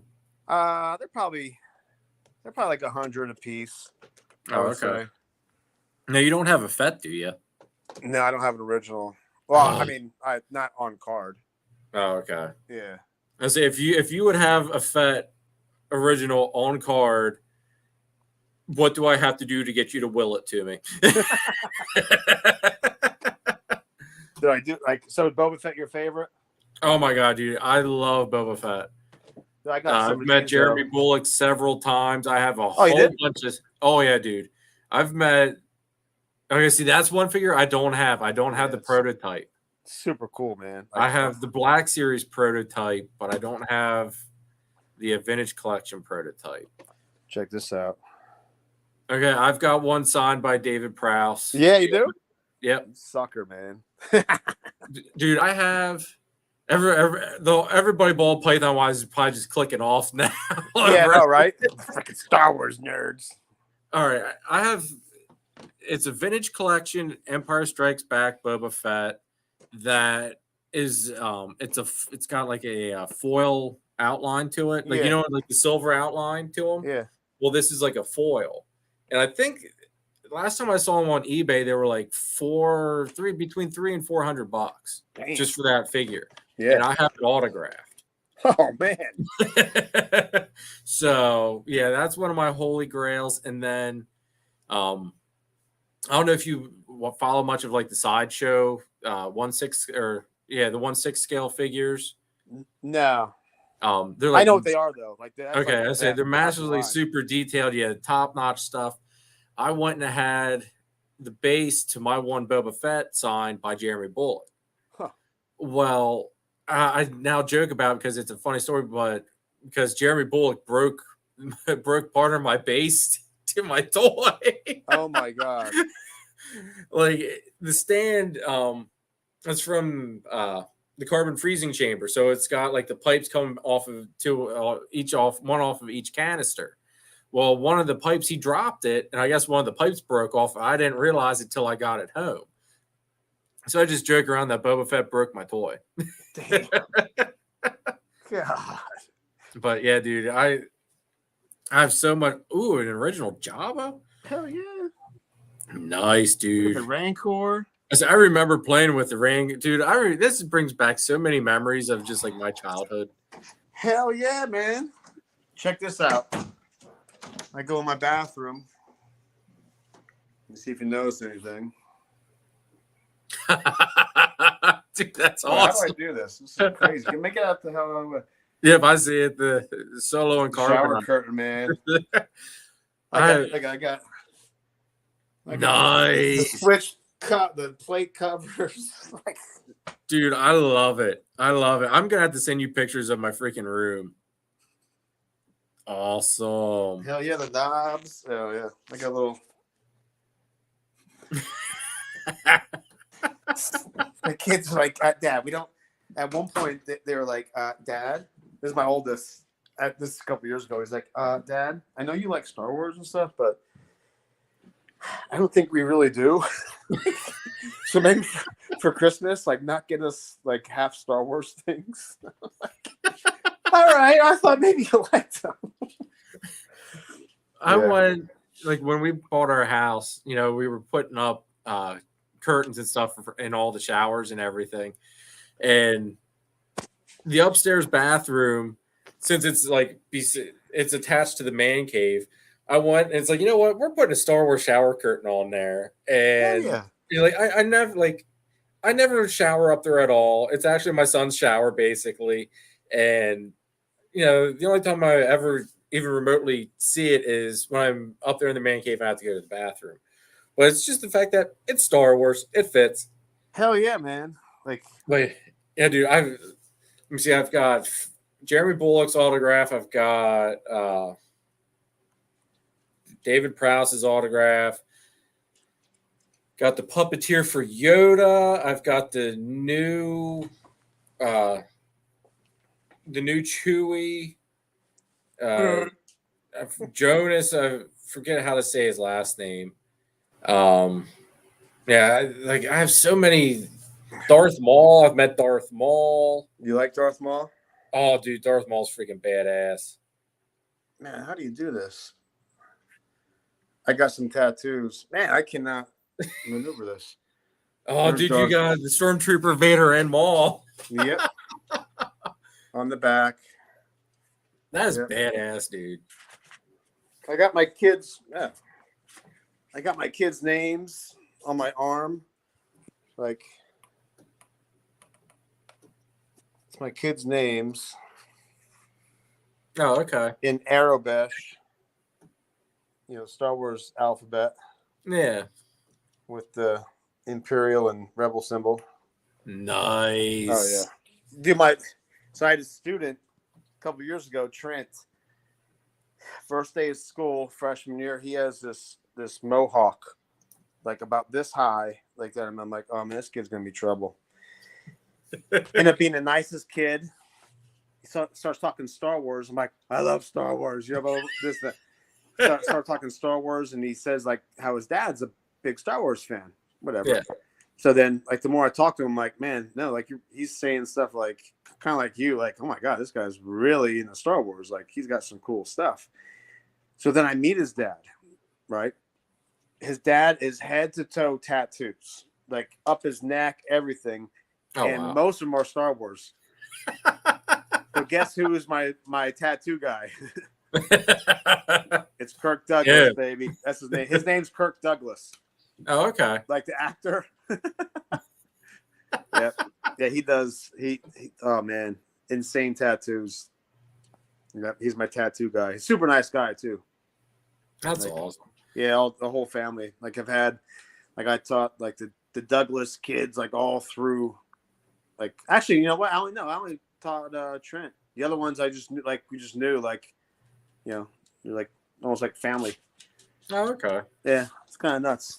Yeah, he's probably the biggest Star Wars fan I know. Like he tattooed his own thighs and stuff with Star Wars, and yeah, it's pretty insane. And he has. I can't even imagine tattooing yourself. That would be tough. Yeah, it's weird. Do you have any tattoos? I do. I have one on each. I Yeah. used to have a Trans Am, so I got the Trans Am symbol. I have a So they didn't dragon hurt, right? there. Like up What's there, that? they didn't hurt. Like those ones don't hurt. Like, No, no, those didn't hurt. I do have a dragon on my back, and I got the outline done, and I was a real idiot not thinking about it. And the dragon's neck goes the whole way down my spine. And that, after dealing with just the outline, was the outline and a little bit of shading, and I never got the thing finished. oh shit. So I said the hell, I'm done with the Oh paint. man. And so now the joke is I tell everybody when I die, everybody get a marker and color in Jeremy's back. Finish that. Finish it. That's Then. crazy. I mean, it was a dragon I drew back in high school. I mean, and it was at the time it was really cool, and now it's just kind of like, wow, that was like, whoops. Yeah, I got when I went to go get Darth Vader. You saw where Darth Vader was. Like, yeah, that was the first thing I thought of was the pain level for right there. Up near the base of my head, it felt like he was taking a hot poker and just jamming it up into my skull. Like I believe it. Electric shocks going up into my eyes, everything. That was pretty intense. Yeah, that there would. 11:22. We went past our. we want to start talking Star Wars when it's like warp speed. Will said about what's one Star Wars item you wish you had? Oh man, so this is like a legit question here. What's up, Kyle? Thanks for tuning in. It says 4:25 in the morning in Scotland. Oh my god. That's crazy, man. Worldwide. Yeah, that's freaking awesome. One Star Wars item. I wish I had like something like from a like originals like on the set of like back in 1977, like original something. I don't know. I think it'd be cool to have like Han Solo and Carbonite, like dude, that would be life sick. size. Yep. You know what I mean? Like that would be cool to have. I think it'd be super cool. But I think having like a prop or something from one of the movies, that would be totally legit. I think so. I would have to pick, since I basically recreated the Fett helmet. I mean, it would be neat to have the original.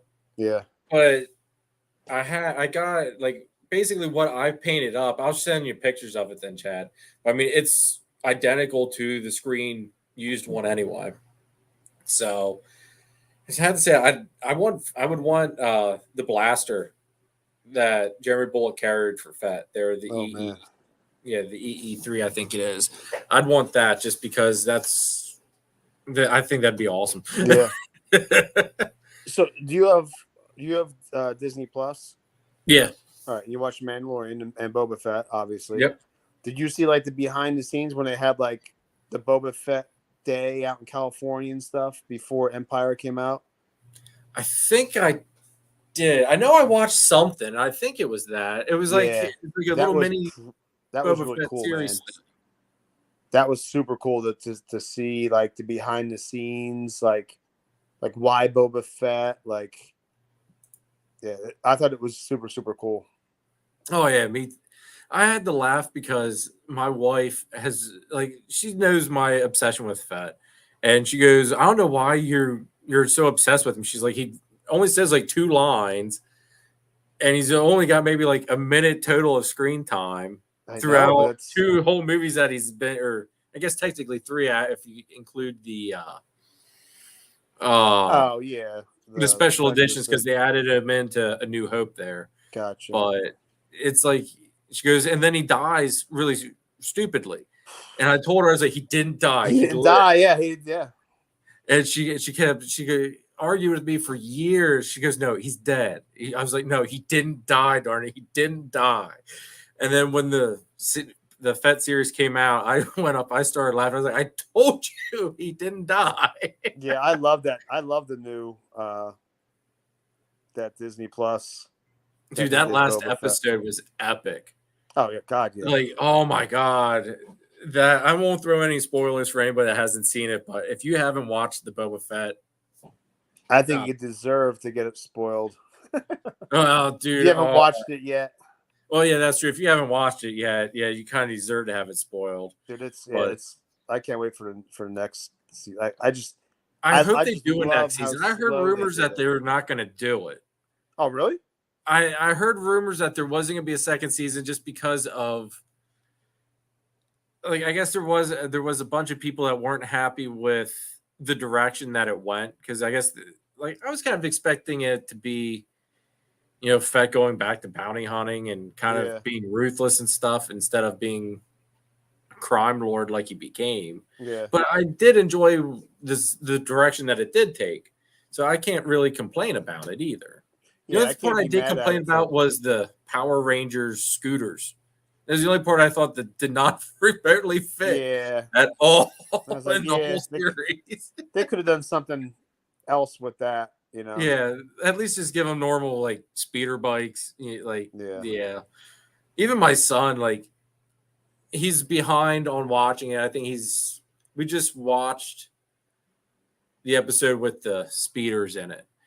And he starts laughing. He goes, "Dad, what the heck is this?" I was like, just ignore this part. Yeah, just overlook it. Yes, just look past it. Use your imagination as to what they should be. Oh, man. Well, how about we call it a night, Chad? Good idea, man. Go out on a high note with Star Wars. What we'll do is we'll have a part 2 of this at some point, and because I think really we only got down like four of the topics I was hoping. How many topics did you have? Oh my God. Yeah. I was figuring I'd rather have a whole bunch to talk about and not get through it and to do like, a round 2 or something like that than not have enough. Or hell yeah. But no, this was great, dude. I enjoyed this. Freaking awesome. Dude, I really enjoyed it, especially like we went on our little tangents. We had a lot of great information out there, awesome conversations, and then the Star Wars trip that we went on here was just completely epic. I don't know how did that even start? I don't know. I don't even know, man. Wait. No, I don't know how we. I don't know how it even started. I don't even know how I got up. I'm like, oh, I go upstairs and show off my Star Wars stuff. Yeah, I don't even know. Who knows? Like I said, I'm going to be sending you pictures of my man cave and stuff because you're going to freaking love it, dude. I promise you'll love it. Freaking A, yeah. Hell yeah. Star Wars that's right. Joey started because he said about how he was the guy from GameStop, and then I said about picking up Star Wars figures, and that's what it was. That's what it was. I ran upstairs. Yeah, like an idiot. Like a kid in a candy store. Yeah, like, dude, this, like, hold on. Before we leave, like the stuff at GameStop, like, what are they called? I forget what they're called. Oh my God. They're the, I have Han Solo and Carbonite. These things, the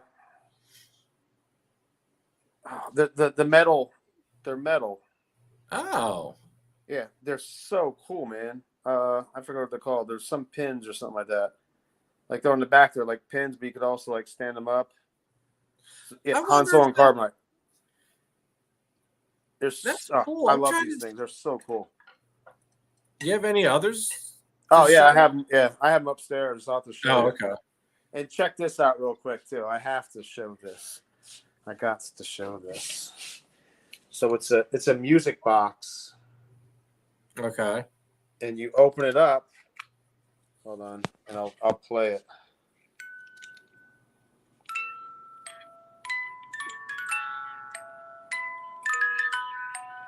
You hear it?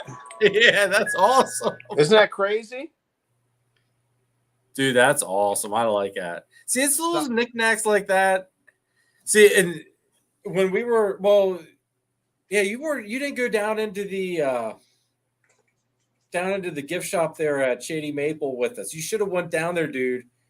You oh my God, you would have loved I had to get back. I didn't even know. Like, we went down there. They had a Darth Vader cookie jar. They had a Boba Fett helmet cookie jar, which the Fett helmet jar almost left with me.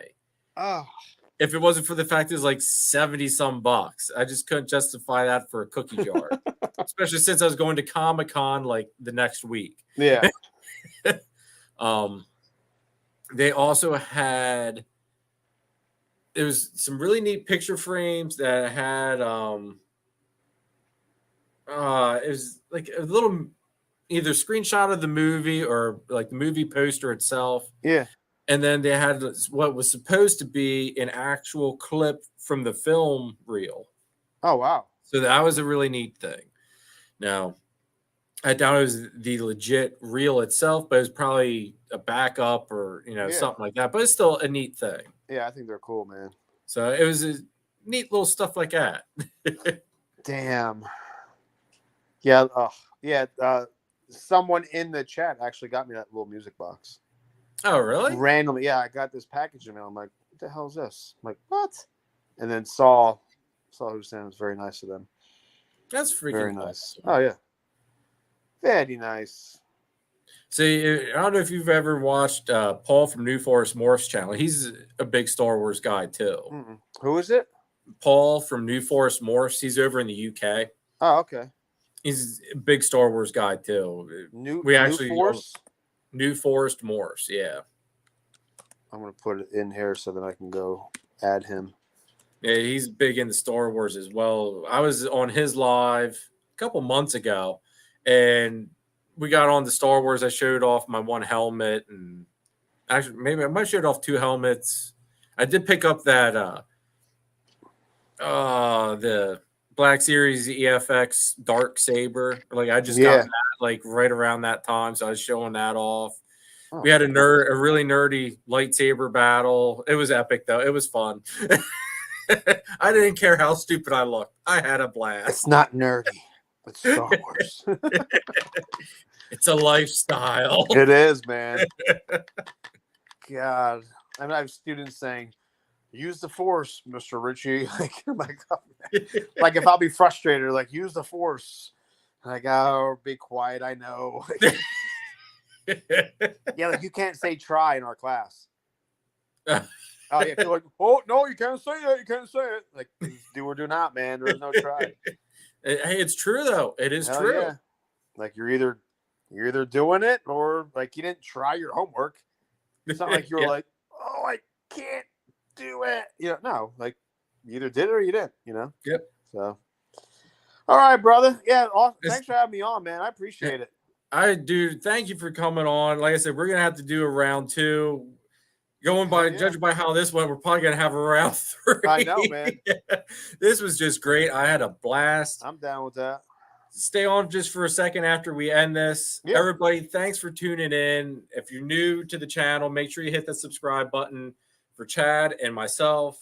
I know most of the new faces were from Chad's side, so hit that sub button for me. All the support's greatly appreciated. I put out one normal video a week. I have this live stream every Sunday. And next week is Billy from Mutation Creation. He's going to be on. So Chad, I'm sure, is going to be in the chat there giving Billy a little bit of a hard time. Heck yeah. But it's going to be a blast. I had a blast tonight, Chad. Thank you. And we're going to do part 2, probably a part 3. And maybe we'll do a Star Wars special or something. Yeah, no, right? Maybe we'll, you know what? I have an idea. I'll talk to you about it here real quick after we end this here. But maybe we'll do something special on May the 4th. Hell yeah. I mean, it's right around the corner. Exactly. It's almost here. So thank you, everybody. Have a great night. Appreciate it. Take care. Later. Thanks, guys.